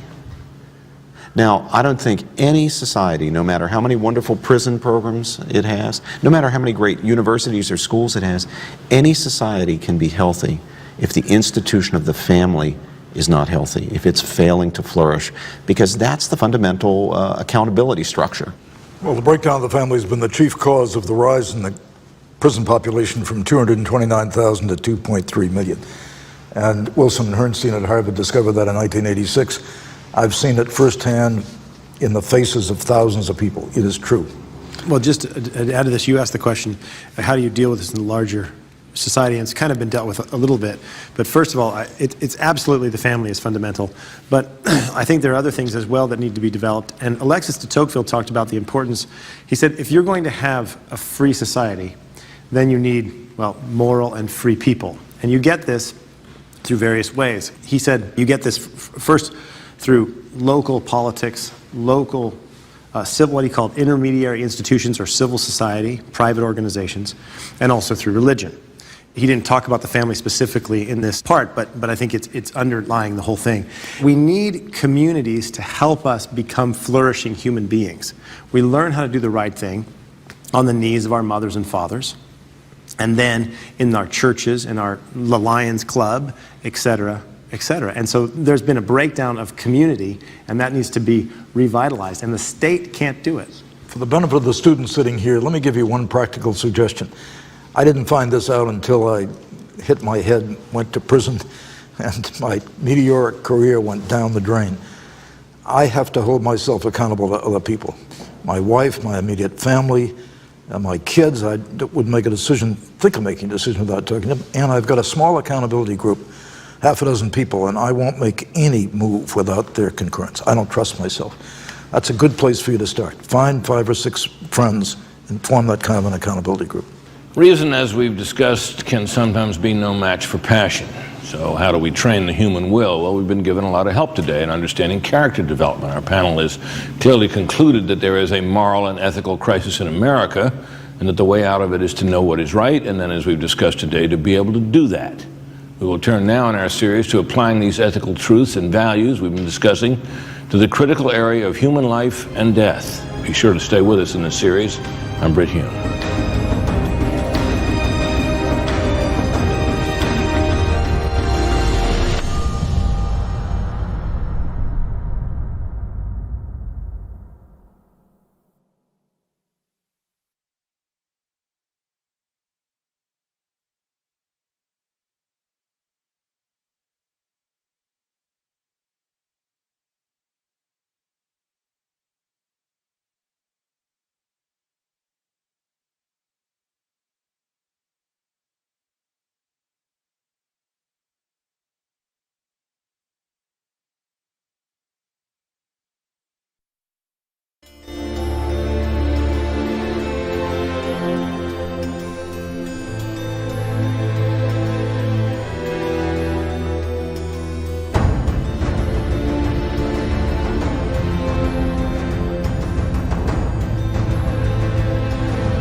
Already in the first 3 sessions, we've talked about the ethical and moral crisis in American life, how there is a moral law, and we're able to know it.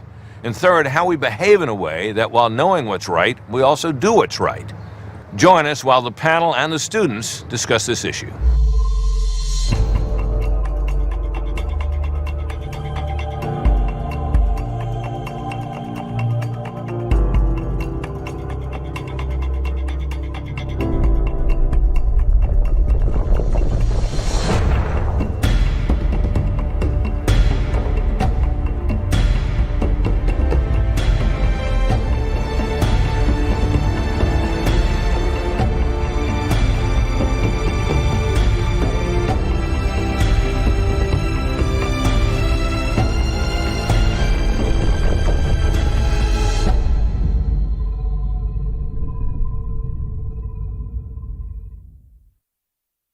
Our panel today has an additional member, Dr. Scott Rae, Professor of Philosophy of Religion and Ethics at Biola University's Talbot School of Theology.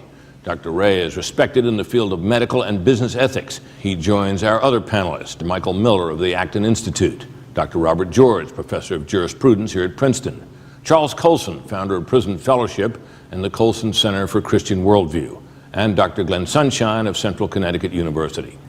Today we're going to be discussing the ethical implications of how we treat one another as human beings. These are pressing questions, particularly at a time when medical costs are rising and increasing numbers of people are in need of services. How do we decide who gets treated and who does not? Who makes the decisions? And what are the standards we follow? This is nothing less than the question of life and death for each one of us. This question was posed in the flash of a second on a battlefield in a distant land when Dr. Ken Swan, then a field doctor in Vietnam, was the triage surgeon receiving critically injured soldiers. Here's Dr. Swan. The triage officer should be your most experienced, most senior in terms of judgment. Triage officer does not treat, does not touch a patient. He only gets fed information. So you walk down the line, tell me about your patient, tell me about your patient, tell me about your patient. We decide who goes to the operating room first, who goes immediately, who goes to expectant, who goes to walking wounded. I was the SOD, surgeon of the day, so I was sitting in a back room actually having coffee with the nurses, just small talk, and the nurse came running in. She said, "Doc, we got a very badly injured guy out here. You better come out right away." So I went out and took a look at him, and he was lying in a stretcher, and he was really badly injured. And he was, just one look at him, I could see his lower extremities were bad. And there were sticks and cigarette butts in him and all kinds of garbage. And I talked to him and I said, "How are you doing, Ken?" His name was the same as mine, so I picked up on it. He said, "Well, I think I left my legs in the helicopter, Doc." And I remember saying to myself, and I wrote it down in a letter I sent my wife, he might just as well have left them in the helicopter because they're no good. He had a wound in his left eye, and he had an injury to his fifth finger, and his right testicle was injured. And his elbows, upper extremities, elbows were badly fractured. But his vital signs were intact and fairly normal. He needed to have both lower extremities amputated. He needed, as we found out from radiograms, what had gone in here was now inside his skull, so in his frontal lobe, so he needed a craniectomy and debridement of his brain, and he needed to have this eye taken out. And so he needed the urologist, we needed the neurosurgeon, the orthopedic surgeon, myself, and we went to work. It took, we say, about 6 hours to get all that done. Well, after we'd finished, the chief of professional services, a lieutenant colonel, when he put his arm around me and said, "Brother Kenneth, I think you should know that the boys think maybe you should have let that fellow go last night." I was sort of, oh my God, I never even thought of that. Never even thought about it. And I was very defensive, and I said, well, I was trained to take care of the sick and the wounded. God will decide who lives or dies. And I stuck by that until I realized that, no, he was right and I was wrong, because I don't have that much experience.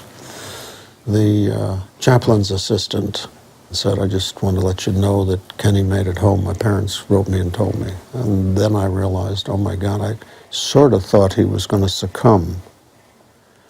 And the fact that he's now back home, that meant, where is he going to be? What's going to happen to him? And he was from a farm area in Alabama.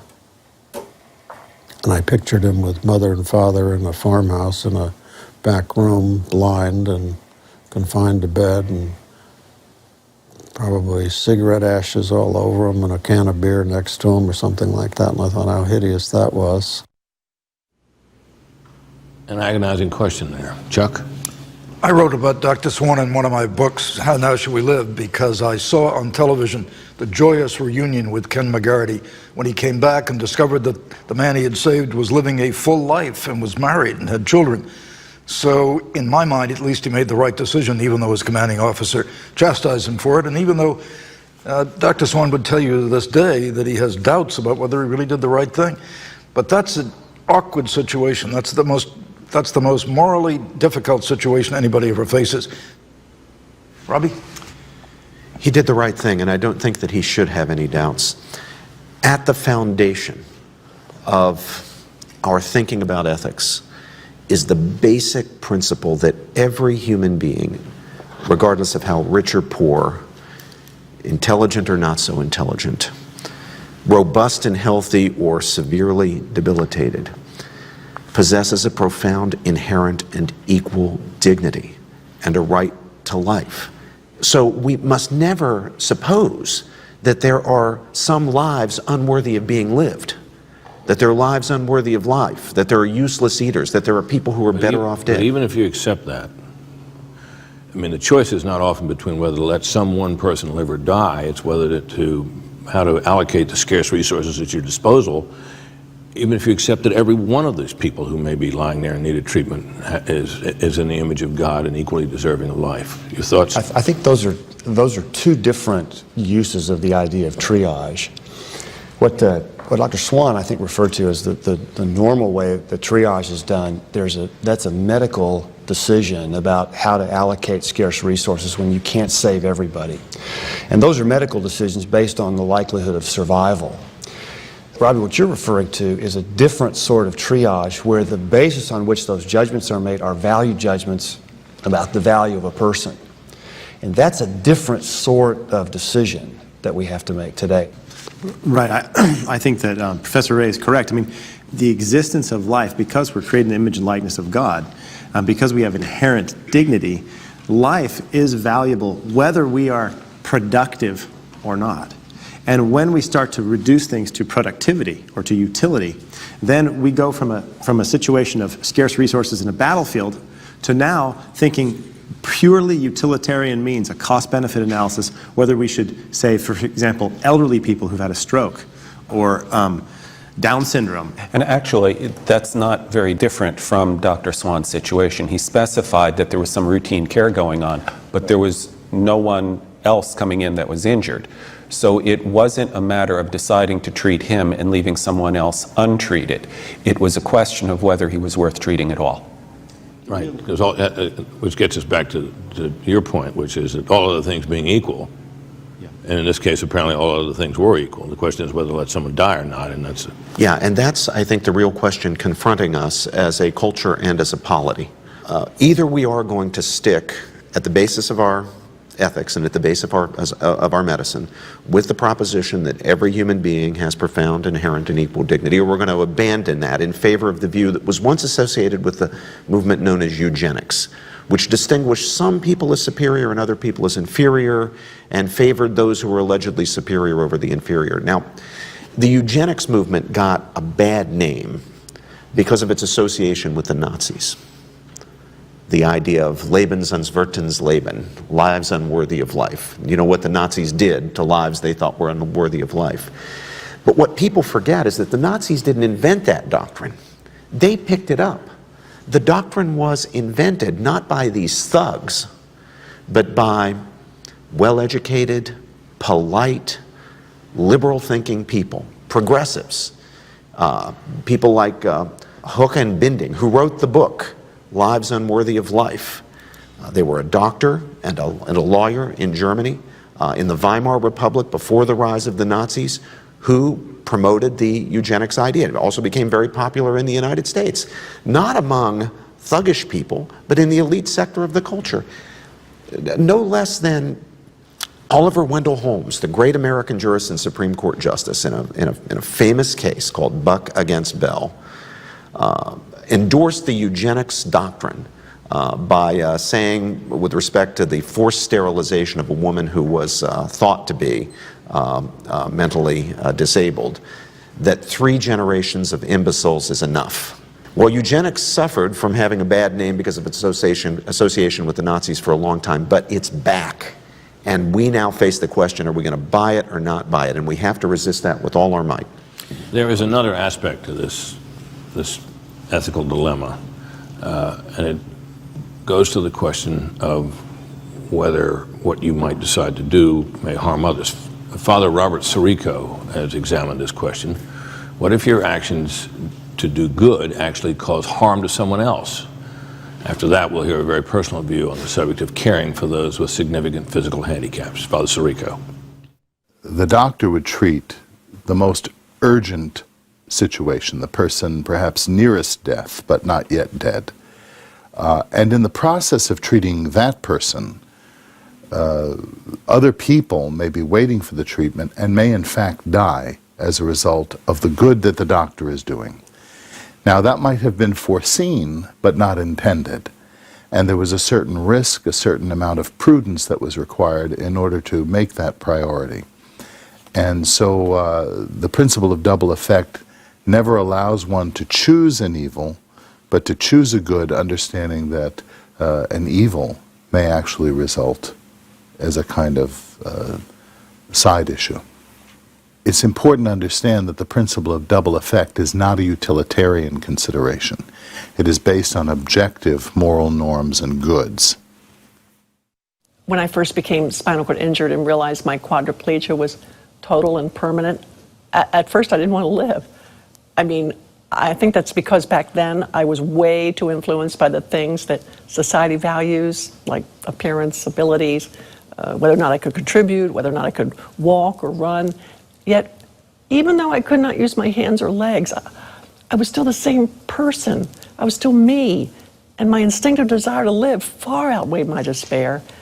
And that's when I began to look into the Bible. I had to understand why I still prized my life. And the Bible showed me that it centered on my being created by a God of intent and compassion. This wasn't any accident. This was his plan. And my dignity as a human being was directly linked to God. Society may say that it extols human dignity, but it does not, it cannot. Because when you take that out of the picture, we're not even glorified animals. And that spells bad news for people with disabilities. Quadriplegics like me have never fared well in societies that view life as dispensable. When society attaches life value to, how a person functions or what they can contribute or do, then people with severe disabilities, or the elderly, or anyone who's weak, their lives are at risk. So not only must life not be destroyed, it must be honored. And the way we treat those who are weak is a reflection of what we value. And if we prize the God of all creation, we will value the life he's made. This issue is very personal to some of us. I have a 19-year-old autistic grandson who, if Dr. Peter Singer here at Princeton, who believes in a utilitarian calculus for determining who lives and who dies, had his way, would have been killed the moment he was born. So I take it very personally because I've seen how Max, my grandson, has affected the lives of thousands of people. He's a great blessing. He's transformed our whole family. He's taught us about love in a whole new dimension. And Johnny Erickson Tati, you just saw, has done, over the last 40 years, the most remarkable work around the world. I've gone all over the world and seen Johnny's wheelchairs, the program she has started to help other people with disabilities. We haven't the power to play God. Dr. Swan did the right thing. Sirico gave us the right explanation. That is, it's our intention that matters, and we must never fall into the trap that we fell into in this country earlier this century, and that is eugenics. That's exactly what Robbie said. That's the alternative. So let's open this up to the students. Yes, in the back. Thank you. I'd like to thank the panel for this interesting discussion. I think it's a really important issue. Over 10 million children die each year from largely preventable causes. This is children under the age of 5. They don't have access to services or any way to access the medical technologies that could save their lives. So I guess my question for the panel is, what can we do to make sure that ability to pay doesn't triage so many human beings out of access to health services, and what should we do? Go ahead. Well, one of the things that we need to do is organize our healthcare systems in such a way as to make fundamental healthcare that's really necessary, available to people as broadly as possible, irrespective of ability to pay. Now, there are some people who might actually just rush to the judgment from that premise that means we should have the government run the healthcare system. We should socialize medicine. I suspect that most of those people haven't lived under socialized medicine, which I happened to do when I lived in England for 5 years. I could tell you the story of a dear friend of mine whose name is Nancy Brown, she was a dishwasher in New College, Oxford. I got to know her very well when I was a lecturer there. Nancy died waiting online for a routine mastectomy that would have saved her life, despite my efforts on her behalf when I went up to the Radcliffe Hospital and demanded to speak to the person in charge and started throwing furniture around because this woman was waiting on a list. So we shouldn't rush to any conclusions about exactly how we should organize the system, and certainly we shouldn't rush to the conclusion that we should have a government-run healthcare system in order to bring healthcare to as many people as possible. Now we have a lot of questions that are of a different nature, questions about economics, questions about sociology, prudential judgments that need to be made for which the moral propositions will not provide answers just by themselves. But somehow, in this new environment we're facing, decisions are going to have to be made about who gets treated and how much and how well and who does not. So how do we adapt the concept that all life is precious and all human beings are equal before God in this new world? Well, I think for one, you can affirm that all life is precious and has value, but at the same time not affirm that it's the highest good. And so, theologically speaking, from a Christian worldview, if death is a conquered enemy, then it need not always be resisted.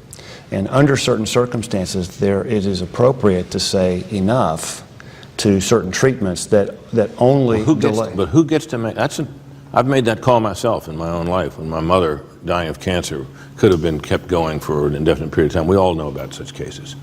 And a rational and I think even a Christian decision can be made to say, okay, enough is enough. But who gets to make that call? In the case that I described, that's family. My father and I made that good decision. But decisions are going to be made along these lines. Who gets to make them? The danger comes, and I think we're coming perilously close to us, where somebody else is going to make that decision for us. In fact, practically speaking, in fetal care cases now in hospitals, that decision is being taken out of the hands of the family. We've got to guard against this. Unfortunately now, the concept of futility is being manipulated by those who do not cling to an ethic of the sanctity of human life to authorize what is in effect killing people. So we need to be very, very careful moving here.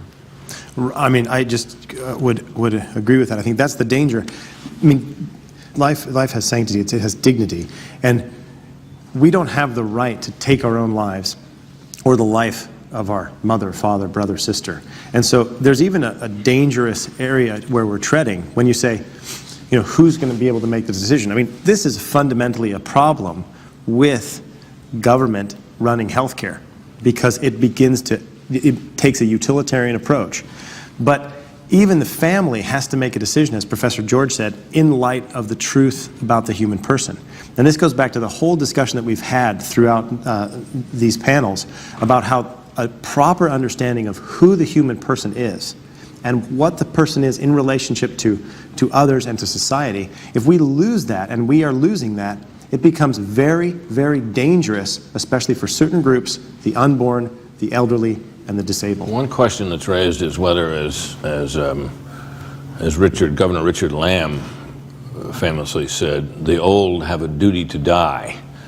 Dr. Chris Hook of the Mayo Clinic in Rochester, Minnesota, has a story about just how complicated medical ethics can become in an age where the unimaginable has become possible.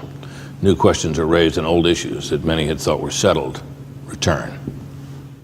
The eugenics movement did not go away. It really changed how it expressed itself with the explosion of genetic information through the Human Genome Project. The use of that information for reproductive choice, and that's not just necessarily to abort or to not implant embryos, but to whether or not to conceive children in the first place and consider adoption or other things.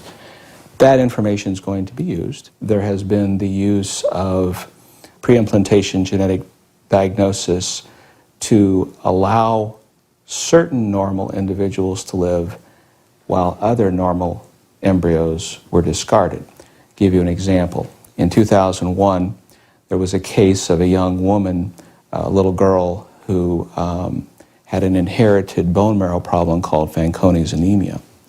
The best way to cure this was through a matched sibling bone marrow transplant.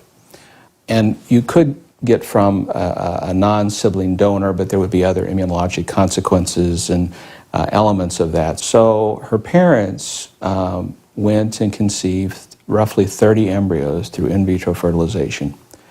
They first checked them for the presence or absence of the Fanconi's anemia gene, discarded those that had the defect. They then did testing to see if the embryos were going to be a perfect match for the young girl.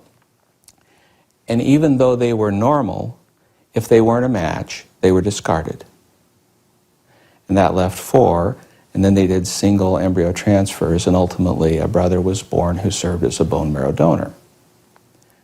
Now, on one sense, one can certainly understand the desires of a parent to do what they could to save their child. But when we engage in something like that, we have already subscribed to utilitarian calculus that says it's okay to let us use genetic information to determine whether some people can exist for the use of others or don't have the right to exist at all. And so eugenics is very much alive and well. It's just being expressed in different ways. So the question arises, can we or should we destroy life to create life? That's in part what embryonic stem cell research is all about. Gentlemen? Well, the first thing I think that we have to be clear about is that a human embryo is in fact a human being at a very early stage of development, but it's not a non-human creature or a subhuman creature. Each of us who is today an adult was at an earlier stage of his or her life, an adolescent, and before that a child, and before that a newborn infant, and before that a fetus, and before that an embryo. These terms don't name different things or different kinds of things. They name the same kind of thing, indeed the same thing, that is a human being at different stages of development. So we're talking about the taking of human life here, which Dr. Hook admirably made very clear.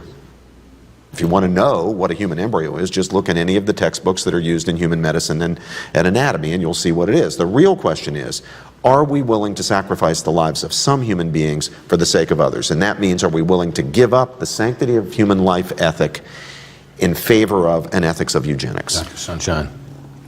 2 things here. One of them is frequently people will make a distinction between, okay, it's a biologically human organism, but it's not a person. And the people who make that distinction will then promptly say that people who are pro-life are introducing their own philosophy or theology into the discussion. Those two don't really go together, because as soon as you distinguish between a human organism and a person, you're the one who's bringing in philosophical categories. The argument from the pro-life side is that this is a biological human being. That is a scientific fact. And as a biological human being, it has rights. But as a matter of law, it has been treated by the courts, if I understand it correctly, as a question of when is personhood, as you just mentioned, achieved? When is that reached? And that seems to me to be the basis on which the courts are now treating this. Go ahead. I mean, that is one of the fundamental problems. if we accept the biological reality that an embryo is a human being, so then the question becomes what makes a person. And so then we're at a purely arbitrary definition of what it means to be a person. And we go back to the question of who decides? It's power. So, for example, some people define unborn children as non-persons. Right? Well, if that person, let's say another person defined a certain minority group as non-persons. We know that the German National Socialists defined Jews as non-persons and homosexuals and invalids as non-persons. Well, the problem is, this goes back to that you have no ground to stand on to say why the Nazi is wrong to define Jewish or homosexual or invalid out of their personhood. And so it ends up becoming a consensus or something else, but consensus does not equal truth. Go ahead. And to take this a step beyond the Nazis, I want to go back to Rome. In ancient Rome, the 12 tables of law, which are the foundation for Roman law, said that every handicapped child that was born had to be killed. When Christianity came along, they opposed abortion and infanticide, coming out of the Jewish tradition actually on this point. And actually the first time that Christians ever appealed to the Roman government, in the midst of persecution of Christians, the first legal appeal they made to the Roman government wasn't to stop persecution, it was to stop killing innocent babies. It was to stop infanticide and abortion as legal murder. What people don't understand is that the opposition to abortion and infanticide stems from precisely the same ideas that lead the early Christians to oppose slavery, to promote women and the position of women in the communities, to support the general ideas that will emerge as the Western tradition of human rights. I think we have to have the candor to say that we don't need to go to the Nazis or even to the ancient Romans to see a society that dehumanizes some people by distinguishing human being from person. Look at the Dred Scott decision in the United States just before the Civil War in the 1850s, when Supreme Court justices, Britt, a majority, opinion by Chief Justice Taney, Chief Justice of the Supreme Court, essentially ruled that our African American brothers and sisters, though in fact they were human beings from a biological point of view, did not have the full rights of human beings. Sorry, Britt, one other thing you said, maybe I'm changing direction here, but you asked, what are we going to do? And I think one thing we have to realize is that we can never do an evil to attain a good. I mean, this is a fundamental moral problem, that if we think we can do evil to attain some good, then ultimately we're playing God, and we'll have no idea of the consequences that could come from that evil. That's right. A view like Professor Singer's supposes that there is a distinction between human beings and persons. To his credit, Professor Singer does concede that the child in the womb or in the petri dish is a human being. Doesn't deny that, doesn't try to run away from it, as so many do. Professor Singer doesn't think that an infant has a moral right to life. There's not a moral argument against infanticide. There might be political considerations, there might be other considerations, but infanticide in itself isn't morally wrong. And he thinks that there are some post-personal human beings, that is, human beings who once were persons, but because of dementia or being in a coma or a persistent vegetative state or minimally conscious state are no longer persons. And of course he believes that there are some human beings who are not now, never were, and never will be persons, severely mentally handicapped individuals. I think this discussion is the most important one you can engage in ethics today. Unfortunately, a lot of people put slogans and catchphrases like pro-life, pro-choice. It's much deeper than that. The question is, what does it mean to be human? And we live in an environment today, the emergency regulations put out for the flu epidemic, right in the beginning said, in the case of an epidemic, when medical resources are scarce, we'll do the greatest good for the greatest number. That sounds plausible, but it is deadly dangerous. There are, as all this suggests, no easy answers here, particularly in this complex age with genetic and biological research proceeding so rapidly. But if this discussion doesn't establish anything else, it does clearly indicate that this is one of the major issues that Americans must consider. It's one which involves every single person in the most intimate way. Join us in the next session as we discuss the ethics of business and commerce.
Welcome back to Princeton, where we're in the midst of a series of classes on the subject of ethics. In this session, we'll be discussing how we take what we've learned about ethics and the pursuit of virtue and apply it in the marketplace.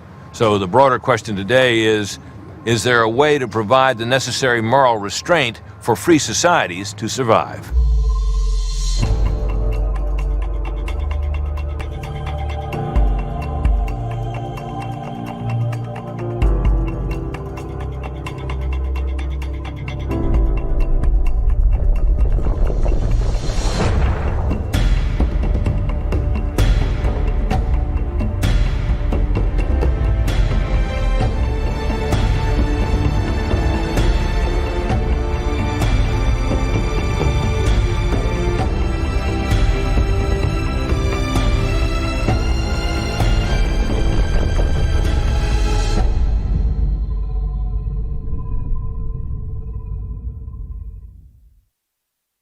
Is it possible to have ethical standards which govern our behavior in the marketplace? That is, when we go to work or when we invest our money or when we buy products.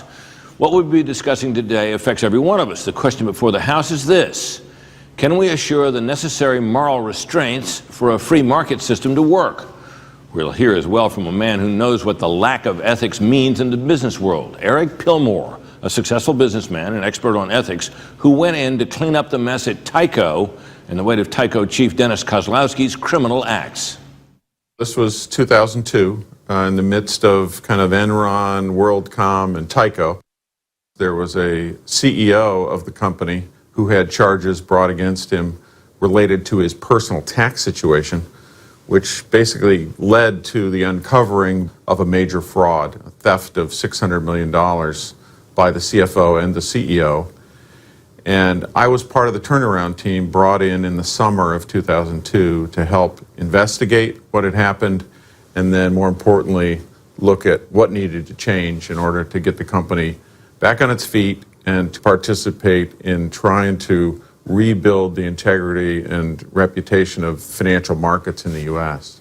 The company was led by a man by the name of Dennis Kozlowski, who was an autocratic, intimidating leader, leading a company of 240,000 people, but leading it basically out of fear, via his, ability to bring the types of people in, create processes with no accountability, and then lead via this, this process where he basically built blind ambition into the minds of the people, and really what I'll call selfish ambition. We always say it's lonely at the top. Well, it is. There's a real emptiness, and the dream is, if I can just achieve this much more, I'll fill that emptiness.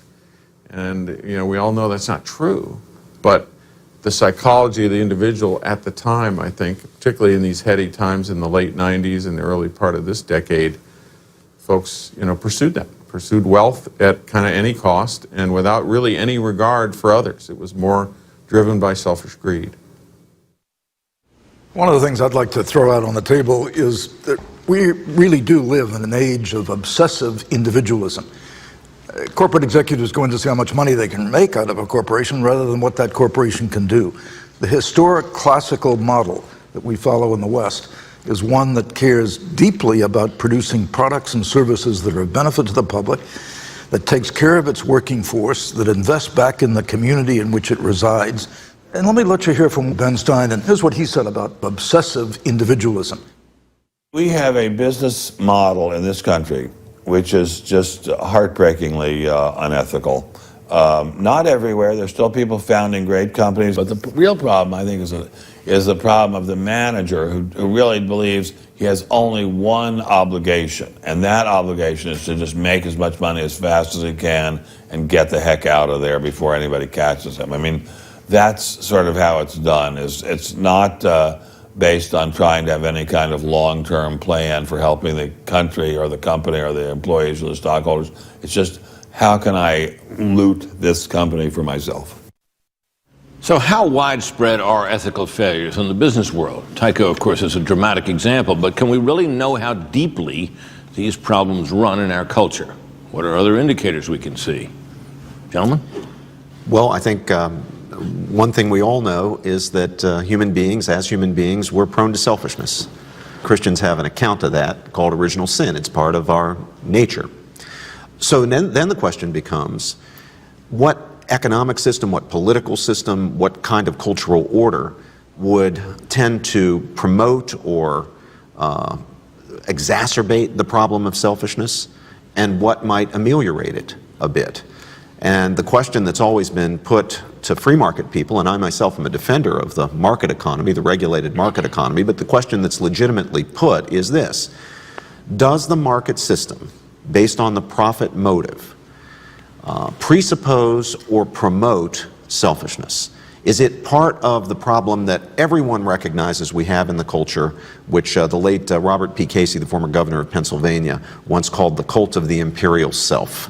This tendency to focus on myself, my own goals, my own achievement, without regard to others, without regard to the common good. That's the question. It is perhaps the genius of the capitalist system that it harnesses the natural tendency toward greed in such a way that no greedy and successful businessman or entrepreneur can accomplish his or her goals without other people. And if you do well, they do well. And jobs are created is how the whole thing works. In a very real sense, vice is harnessed to a virtuous outcome. But the case of Tyco and innumerable other recent cases, it all went terribly wrong. So the question arises is, how do we get from that kind of unrestrained greed and self-centeredness for all the good it may do? I was a Tyco stockholder. When the stock went in the tank, I bought with both hands. I ended up coming out, I had probably a good feeling about Tyco in the end, although I'm no fan of Dennis Kozlowski. So the question arises, what do we need? What's missing? What needs to be added here? I think our view of this gets a little bit skewed because Tyco, Enron, WorldCom, those are the ones that make news. But the myriad of corporations that do things correctly, that abide by the law and by moral standards, aren't particularly newsworthy. So I think there are millions and millions of transactions that take place every day that are premised on trust and virtue. And I think the market system, I think it does civilize greed in that way. But the market also both requires and nurtures another set of virtues. It requires the virtue of service. It requires the virtue of hard work and discipline and diligence. It requires the virtue of creativity and innovation. I would also say that greed is a human vice, right? It's not a capitalist vice. A market economy, a free economy, requires a host of things. It requires private property, rule of law, so you need to have justice. It requires free association, that people are allowed to get together to work together. And it requires free exchange. But it also requires a culture of trust. And individualism, like Alexis de Tocqueville said, individualism is one of the dangers of democracy. People turn into themselves. And he says equality also creates love of comfort. And so you have to stop that through being involved in society and also through religion. When you lose a sense of trust and you have a kind of deep-seated greedy individuals separated from anything else, market economies fail. Market economies rely upon an ethical structure. They didn't pop out of nowhere. They actually popped out of the Judeo-Christian tradition, especially in the Middle Ages. And they require certain kinds of people from certain kinds of families in order for them to sustain. I certainly would agree with the concept of trust. There's no doubt that's fundamental. But I'd also say that for people who are in the marketplace, what makes one company tilt from starting out as ethical and moral and decent to suddenly failing and finding themselves doing the perp walk someday? For a lot of it, it's the people in the organization. Do they have a sense of vision and meaning and purpose in what they're doing? If they think they're just making chairs or glasses or pens, something simple, a function, a widget, they don't really care. But if they see that what they do somehow makes society a better place, somehow provides goods and services, they ignite, they come alive, and they will be proud of their company. They will also stand up for it. Let's get the students involved here. Who has a question? Yes, sir. Hi, Joel Lisea. I was listening to the panel's discussion of some of the absolute values, the non-contingent values that undergird, as Professor Miller said, a free economy, this idea of integration with the community and a responsibility to the community and other values like that. But I wanted to press this point a little bit and ask whether or not the day-to-day decisions that business leaders have to make are not in some way in tension with those values. Because these decisions that have to be made on a day-to-day basis are cost-benefit decisions, which is, there's nothing inherently wrong about that. But can't that form habits of mind that are utilitarian in nature, contingent in nature, such that these business leaders start to regard all things as contingent, as based on what is in the interest of the bottom line? It's a fantastic question. And it is very possible that you could think in a utilitarian manner all the time, and so that everything that you do becomes utilitarian. But I would say that the main cause of that is not really the business, but the utilitarian vision of culture, of ethics that kind of permeates the culture, period. Secondly, as a manager, you're not just making utilitarian decisions, cost-benefit decisions every day. I mean, I manage it's a small group of people, and most of my decisions are human decisions. The goal of the manager is, how can I help this person in front of me have a flourishing human life so they can grow, and when they leave and they don't work for me anymore, they think, that was great, I learned a lot. I mean, I think if you're only thinking in cost benefit, then I think what you're doing is you're reducing the business merely to its profit-making element. But as Peter Drucker says, the goal of a business is to create a customer.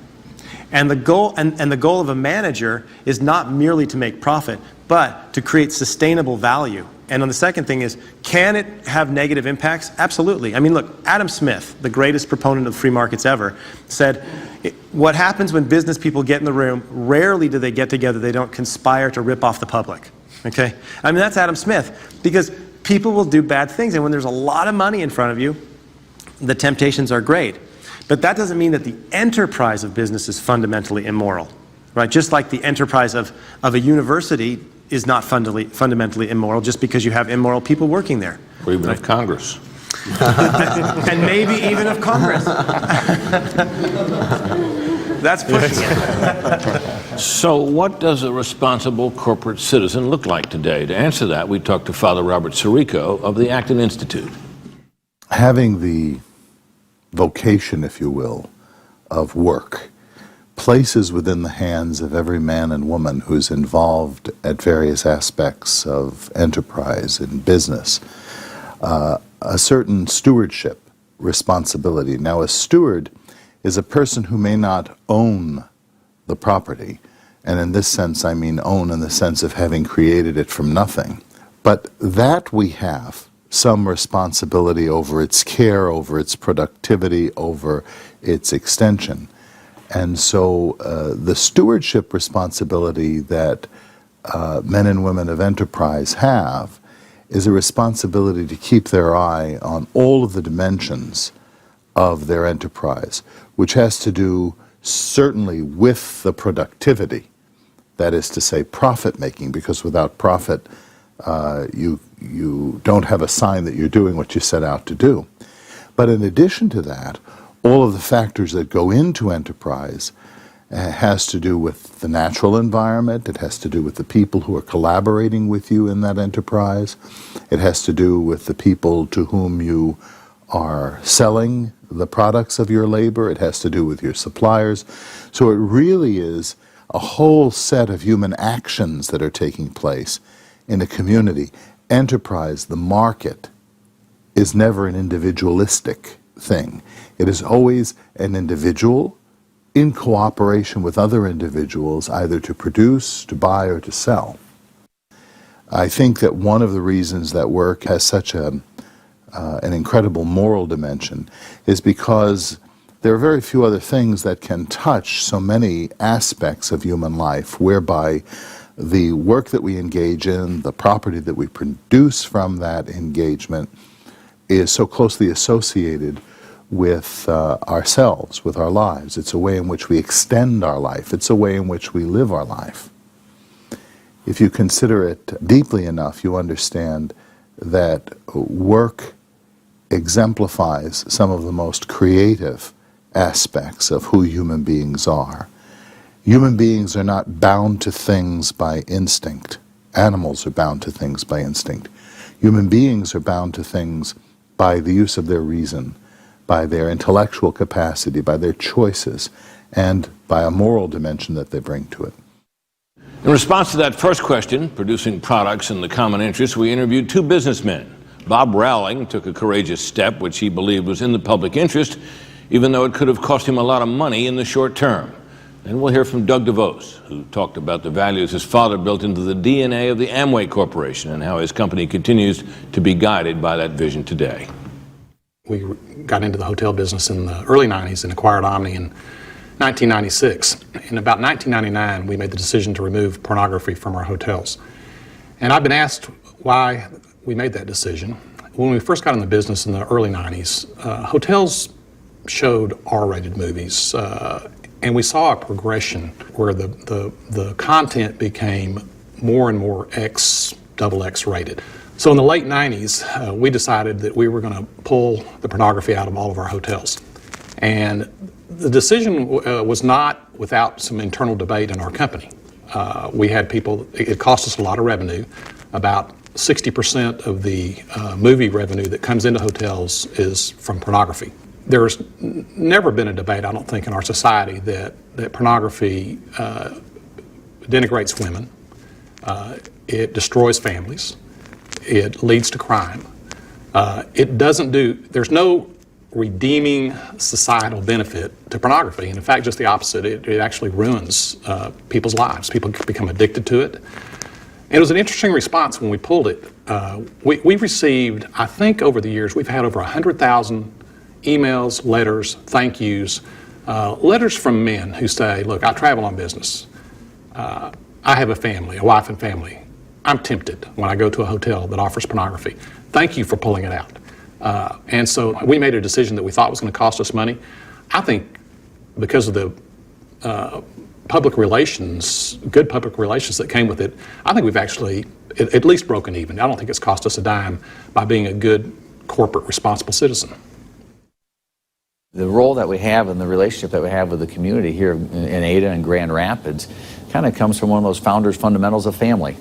That this was a community where Dad and Jay grew up, where we grew up. And there's all sorts of people, teachers and coaches and colleagues and friends and other families that were there to support you and look after you when you stayed overnight at a friend's house or when something else happened here that makes this a wonderful community atmosphere. Our view of long-term is we want a great community. These are our future employees. These are our future customers. These are our future advisors. These are people who are going to create things in this community that we didn't think of yet.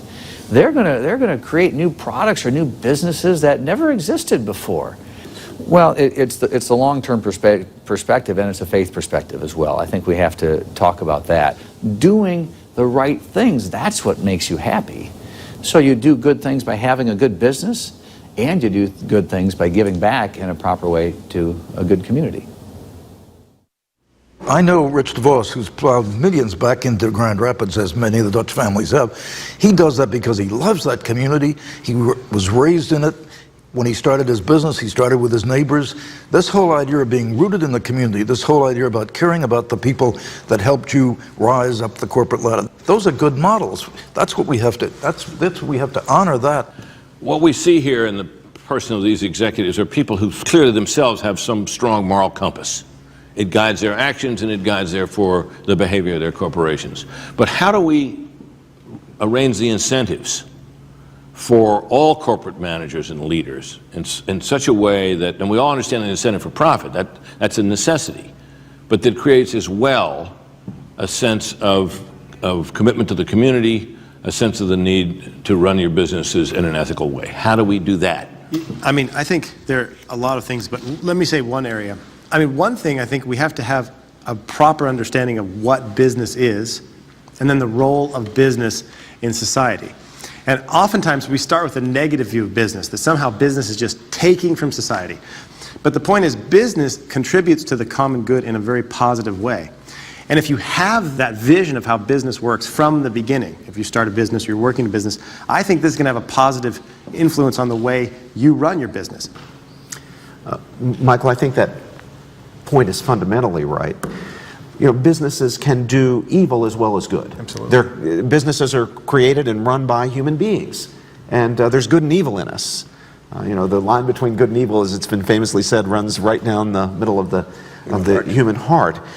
What I found very compelling, especially about Bob Rowling's testimony, is the recognition implicit in what he said that business really can do things that will be damaging to the common good of society and ultimately undermine business itself, undermine the free economy itself by doing things like selling pornography, which undermines the institution of the family, on which business, like every other institution of society, law, government, the economy, depends. If you do things in business that undermine that very institution, you're producing the rope to hang yourself.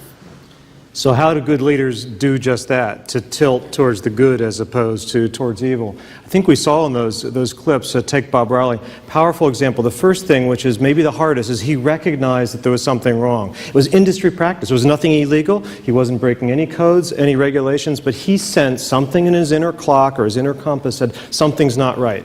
The second thing, and he had the courage to say it, the second thing, so he goes against the grain, is he talks about it. Instead of just issuing an executive fiat, we're all going to stop it tomorrow and have people mutter and think he's lost his brain, he talked about a vigorous conversation that they had. They debated the pros and cons, and then finally it sounds like he made a decision. So he trained his people, he trained his leaders to deal with tough questions and to take decisions that may cost you money. He made it very clear, he was almost surprised that the financials worked out in the end. This is what we're trying to do in this whole series, is show examples of good stewardship, good ethical behavior, which become the model rather than the obsessive individualism, I want to get everything I can. Now, what Professor George is talking about is how, over the long term, those decisions actually nourish the society and ultimately nourish your enterprise.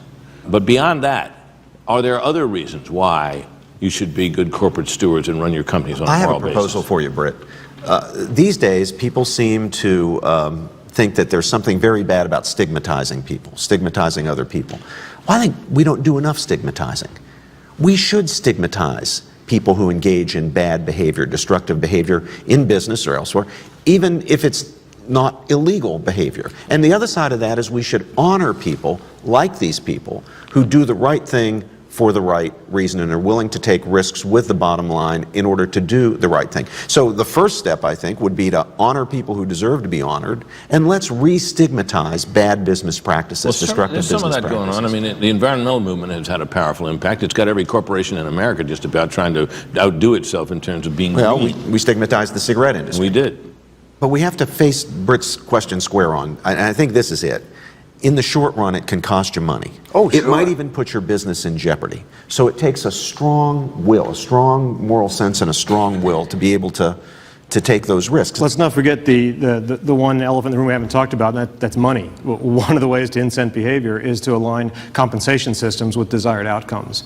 And some of the companies you've seen mentioned here and many others, they do just that. So in addition to senior executives being paid very handsomely for meeting the financial bottom lines, there's phrases of double or triple bottom lines where leaders are being paid for soft skills and soft results, or the abstractions of ethics and culture and values. Those are ways to change behavior. I'd say there's two things. I think, first of all, we're not going to transform business by creating some new tricky model. I mean, this is part of the Marxian fallacy that if you just change the economic system, everything will fall into place. No, you have individual human beings who work in businesses, and unless they have a moral vision, it's not going to happen.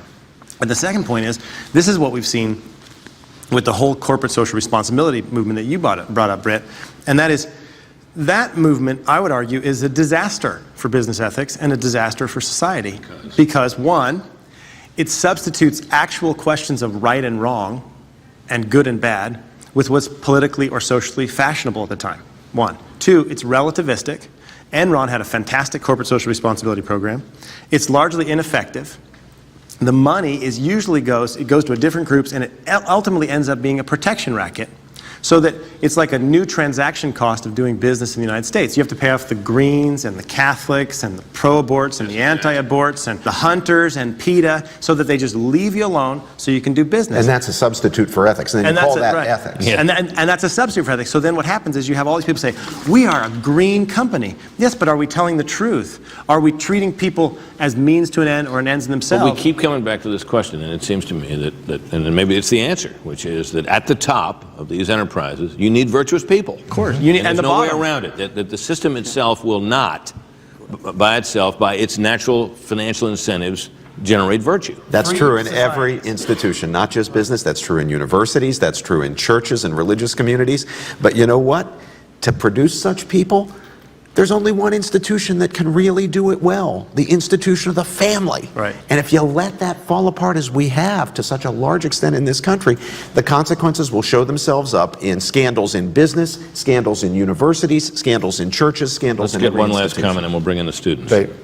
All of the executives here realize something very important, that the people who work for them want to do more than just make a living. They want to contribute to a cause that's important. And that spirit is what animates these organizations. And moral standards are clear and all that, but people have a vision for what they do being important. I remember hearing Bill Pollard of ServiceMaster interviewing the janitors who in their hospital systems who admitted that these hospitals don't run if we don't do our jobs well. Good point. Well, that gets you to the question of, he found a business reason to do it, didn't he? And it was effective for his enterprise.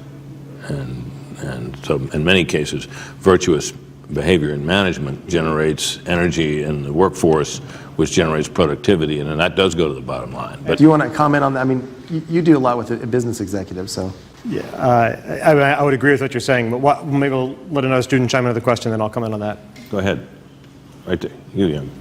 Hi, my name is Jared Bauman, and my question is this. We've already kind of discussed the importance of having moral executives and kind of the relative unimportance of corporate social responsibility. But my question is more about the Anglo-Saxon capitalism model in general. It's not the only system that exists in the world as far as capitalism is concerned. You have nations like Japan where instead of companies being forced to maximize profit, they're actually asked to maximize value added, which is not only the profit of the company, but also the wages that they pay out to their employees, et cetera.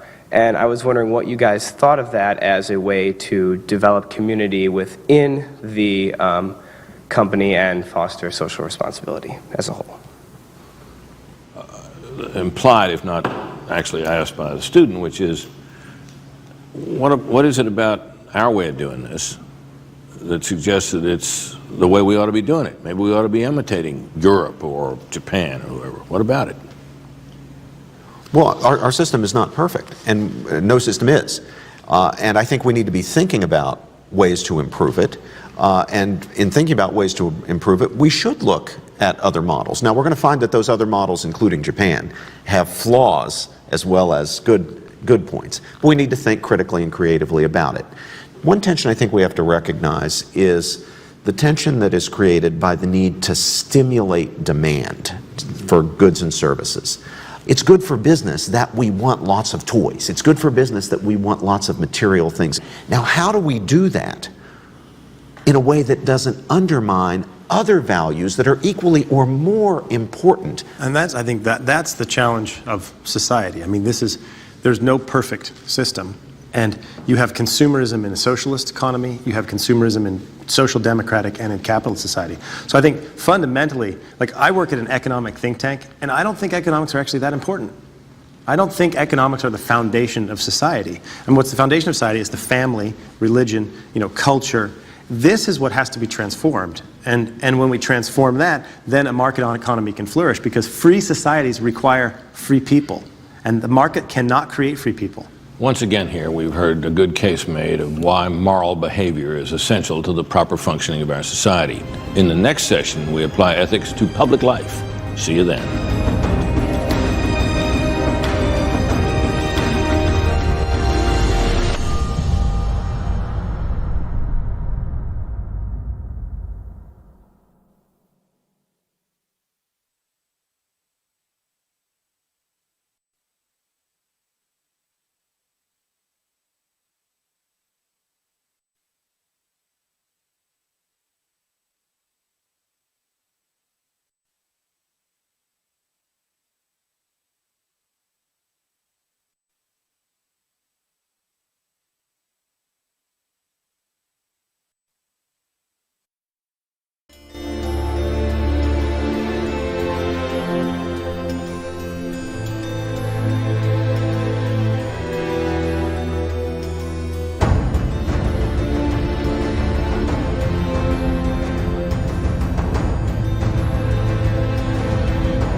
Welcome back to Princeton, where we've held over these past weeks a series of classroom discussions about ethics.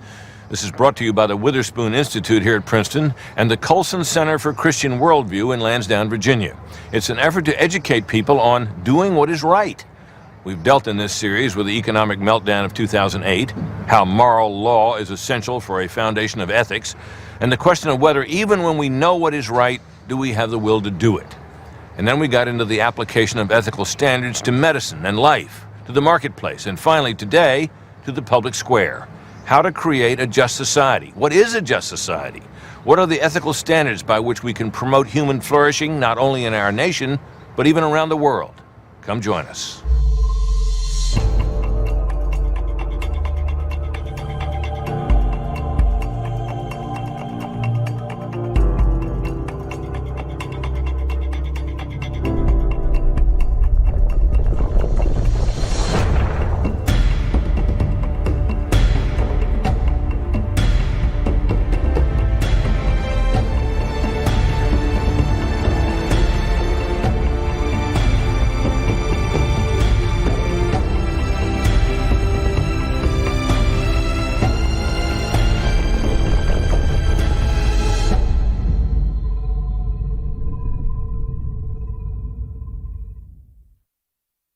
Welcome all to our sixth and final session.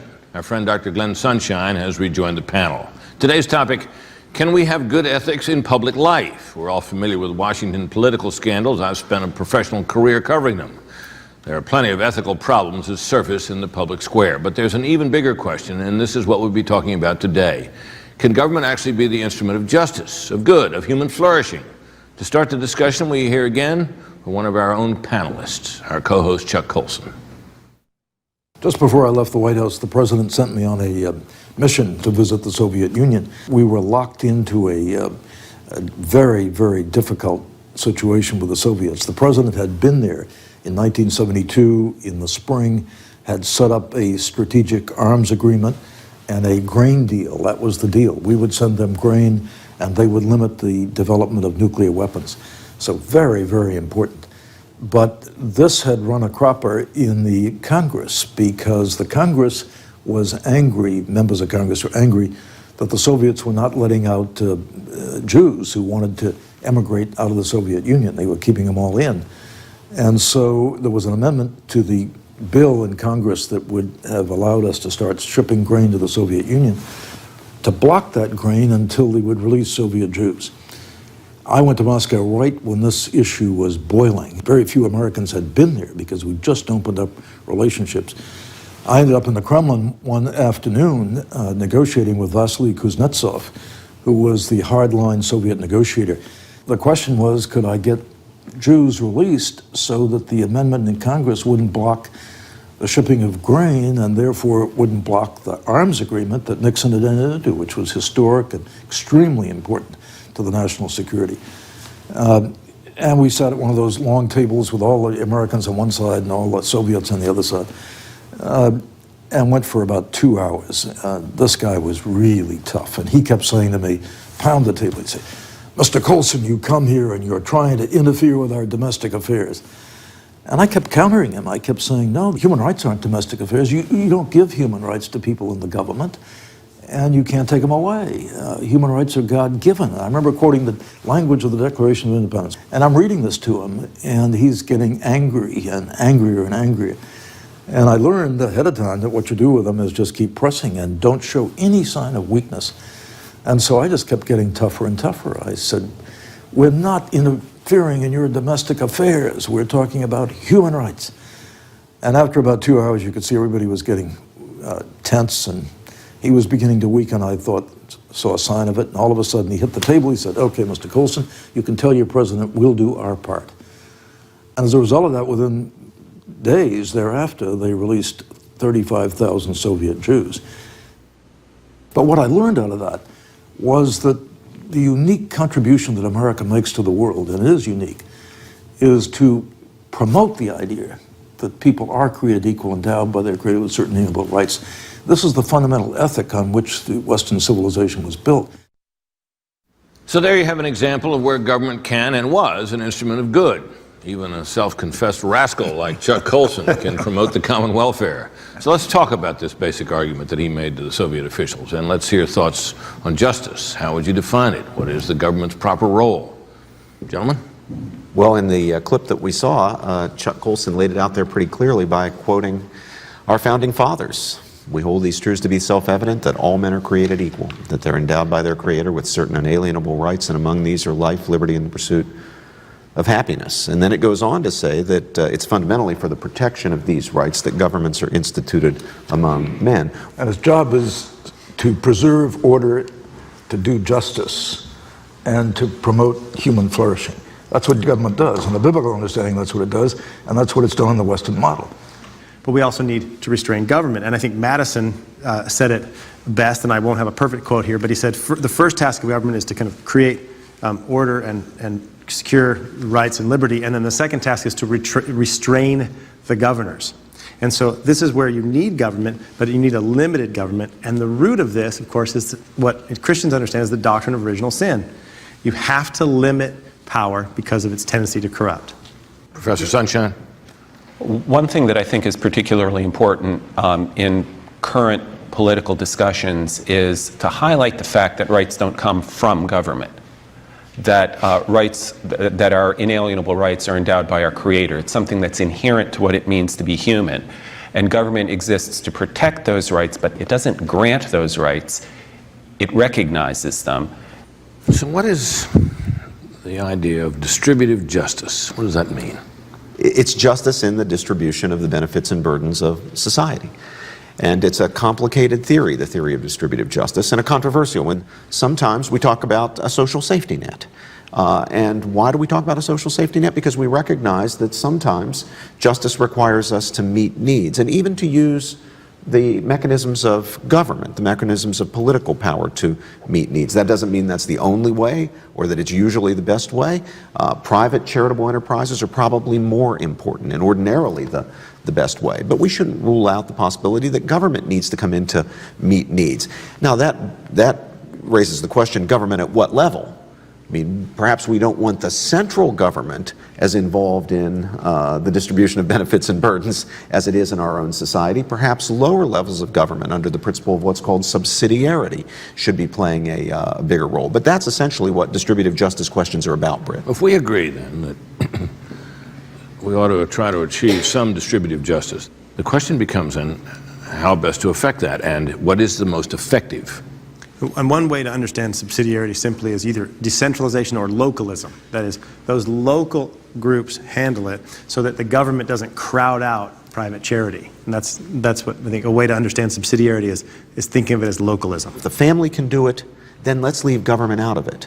If private associations that assist the family, churches, civic associations, Boy Scouts and so forth can do it without governmental involvement, it's better to do it that way. It'll be more effective and more protective of freedom and create less risks of tyranny. The defense of the nation, that cannot be done by the city of Cleveland. That's got to be done by the government of the United States. Certainly can't be done by private associations. So there's a classic case of where you need central power. But central power, like all power, has to be checked. It has to be limited. That's the Madisonian genius. But there's a second side of justice that has to be talked about, and that's retributive justice. Justice is defined by the Greeks as giving everyone his due.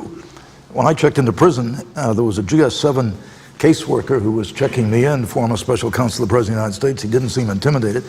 He said to me, "You know why you're here, Mr. Colson?" I said, "I think I do." He said, "You're here to be punished."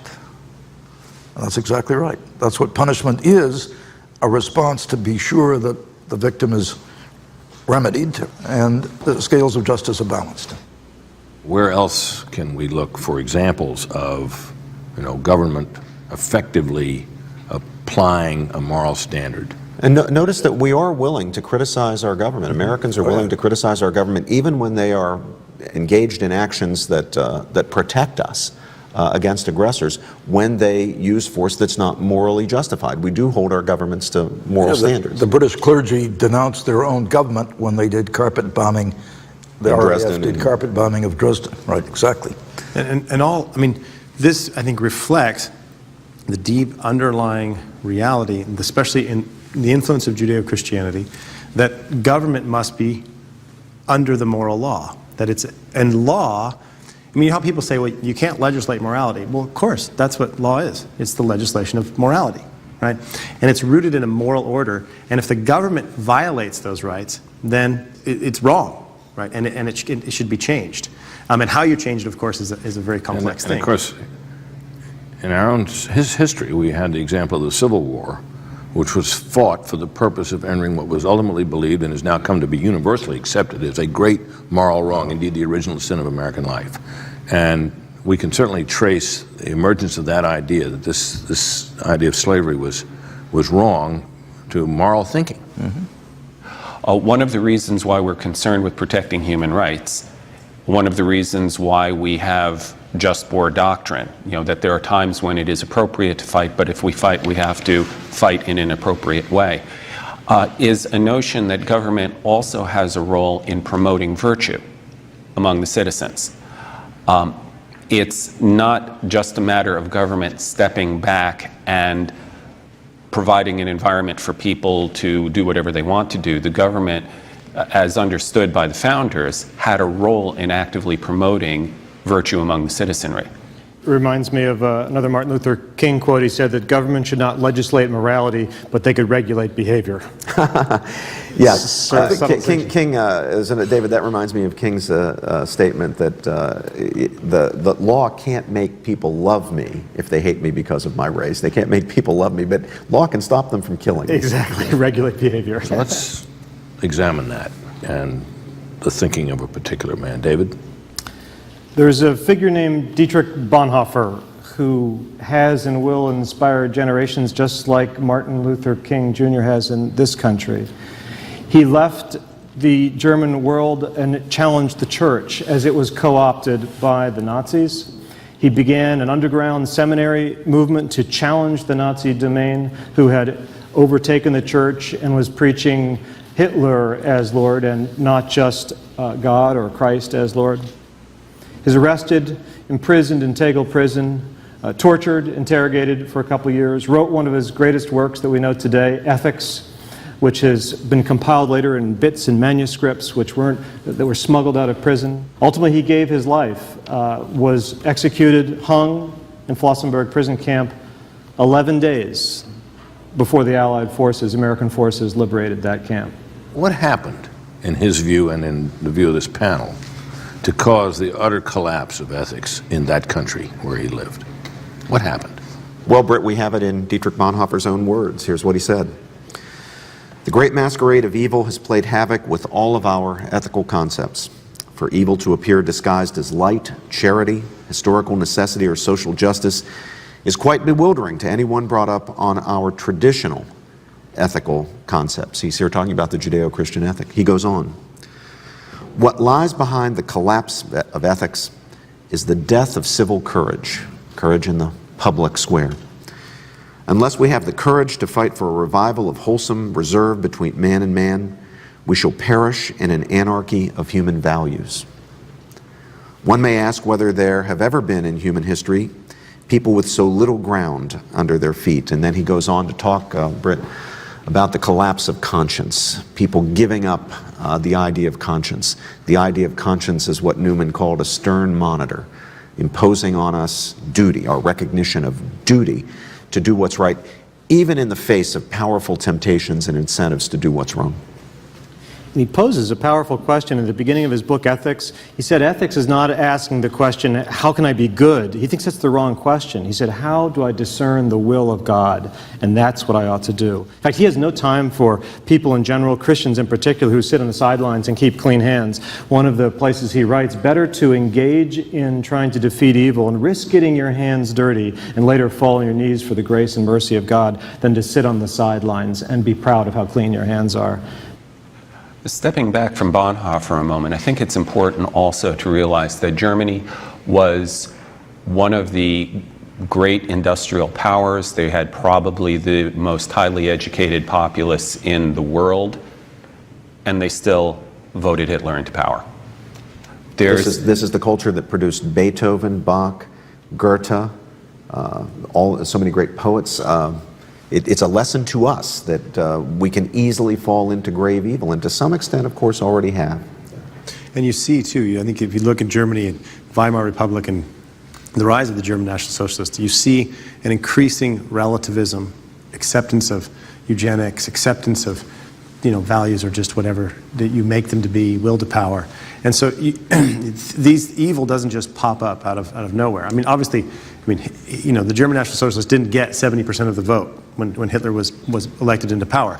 But nevertheless, that they could even possibly be accepted at all, I think, shows the danger of when you have bad ideas ruling your society. And it began with the abandonment of the sanctity of life ethic.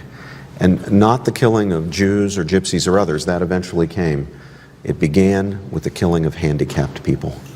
People who were considered inferior because they weren't of the physical or mental powers of other people. That's how it began. And that, of course, was rooted in an idea. An idea, a very the bad idea of idea. eugenics. Right.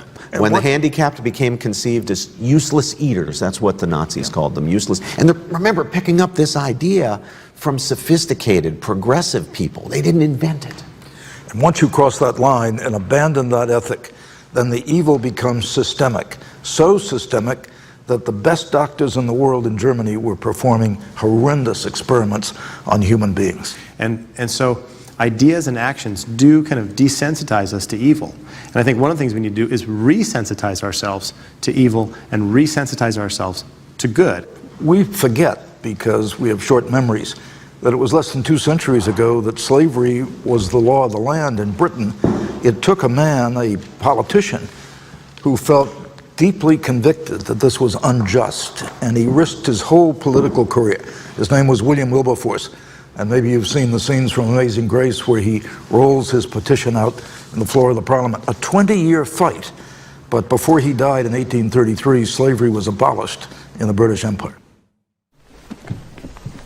We have taken a petition calling for the abolition of the slave trade to all the great cities of this country. It has been signed by over 390,000 people.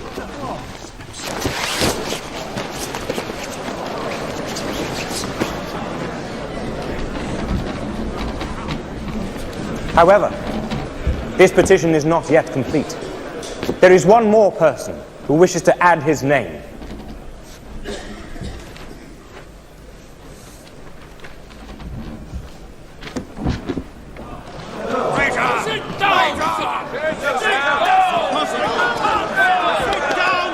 Do something. Mr. Speaker, I humbly request a suspension while we take time to examine the signatures on this document. There is something very provoking in the dry, calm way my honourable friend seeks to lay. Mr. Speaker, will he not give way? Is the desolation of Africa suspended? Please, gentlemen. Is the work of death suspended? You bring petitions into the House of Commons. Mr. Speaker, we cannot As if this insult country the should be with more ruled delay. by the rule of the mob rather than its natural rulers. Order! That rule of paper reeks of rebellion. No matter how loud you shout, you will not drown out the voice of the people.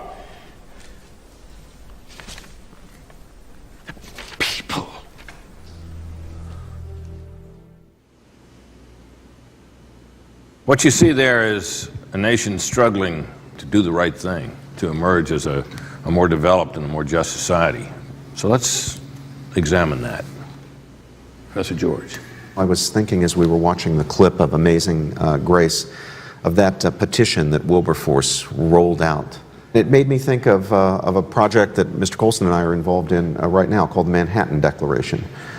Which has been signed by hundreds of thousands of people, declaring their fidelity to the foundational principles of civil society and of justice and the common good. The principle of the sanctity of human life, the dignity of marriage and the family, and the rights of conscience and religious liberty.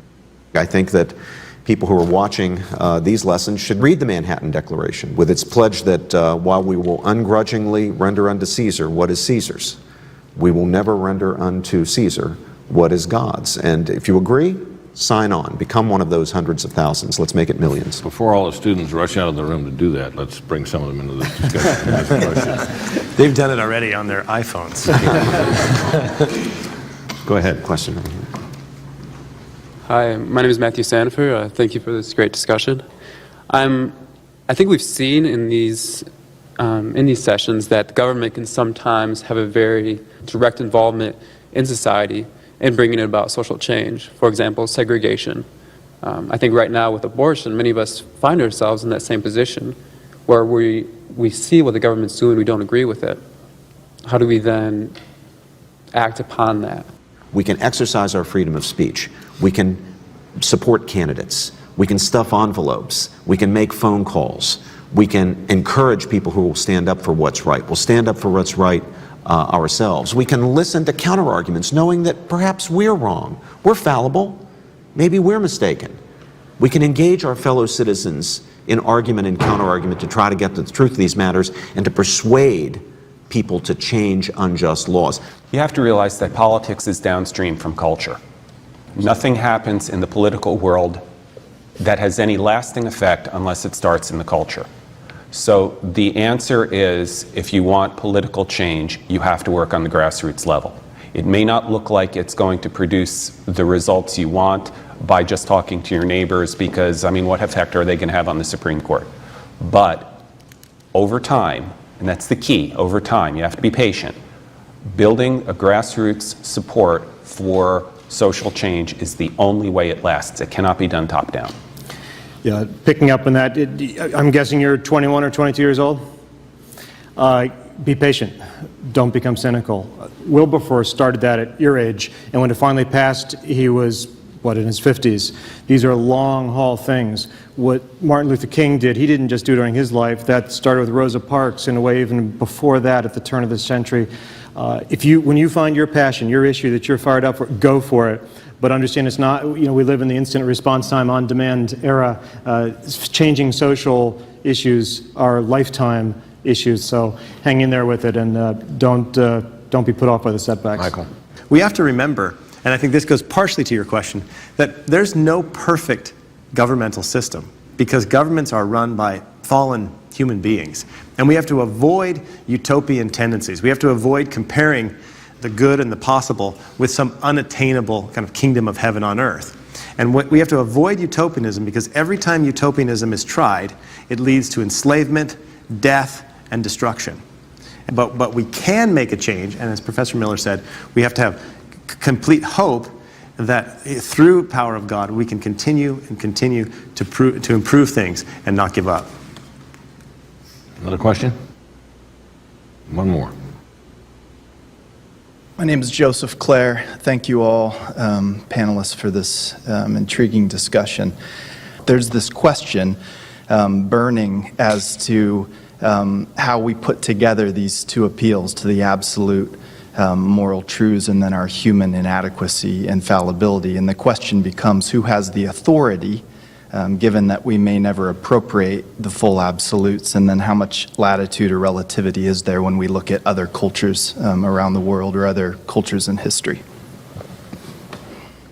Our founders, men like Washington and Adams and Madison and Hamilton and Jefferson, bequeathed to us a wonderful system. A system of republican government, as they called it. It's a system that encourages deliberation and thinking and argument and persuasion before we vote. As Churchill rightly said, it might be the worst system, democracy, but if it's the worst system, it's the worst system except for all the others. So it's what we have, and it gives us this gift. The ability, when we see a wrong, to go to our fellow citizens and argue with them, remonstrate with them. Our freedom of speech is protected, and we've got to protect it because it's such an important instrument of justice. The argument that is most often raised against the idea of absolute morality is in fact the argument from cultural relativism, whether you view it historically or contemporaneously. Different cultures do have different standards.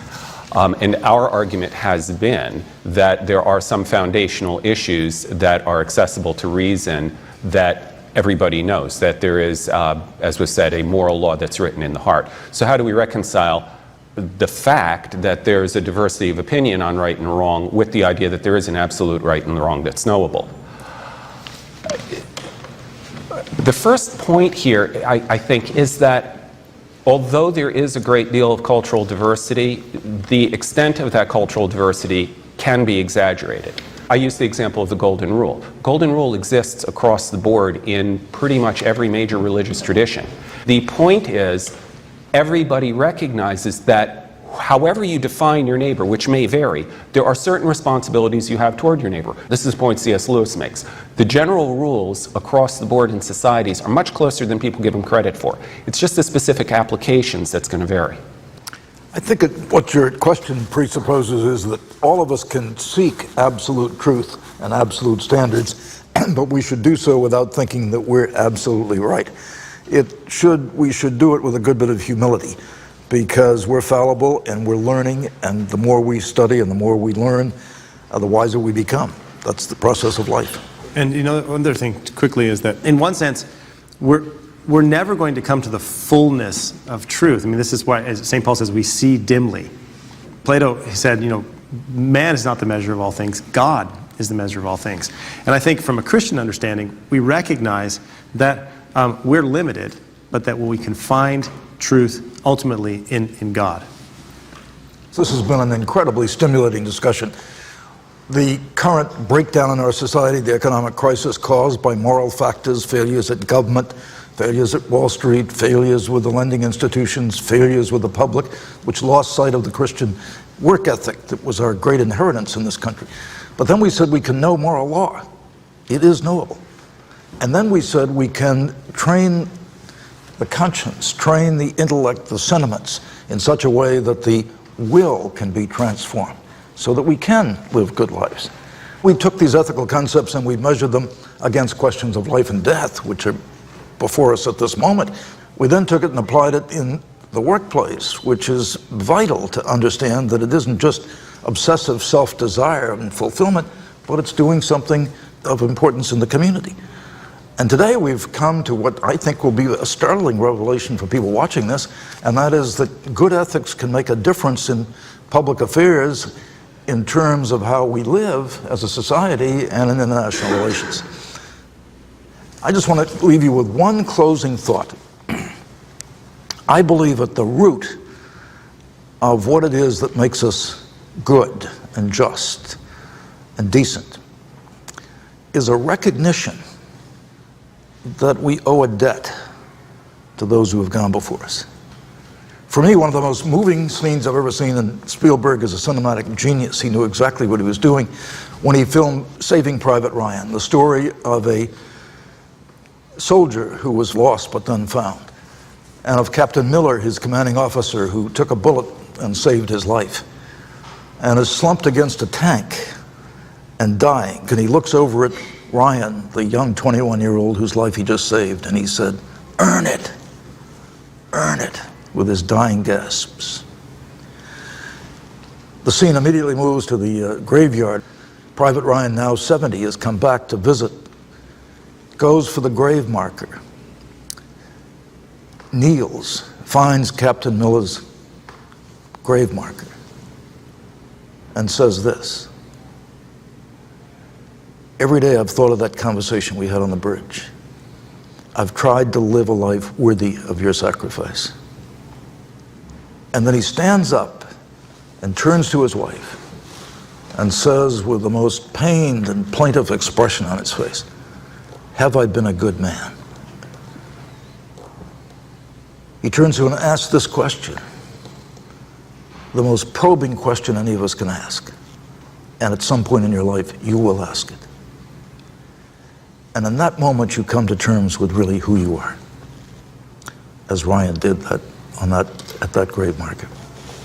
Chuck, I would just urge the young people who are here and anyone who sees these films to take a moment every now and then to take the advice of some wise old Greek philosophers, and that is to live your life in anticipation of your death, to live with death at the horizon, because death will come for us all.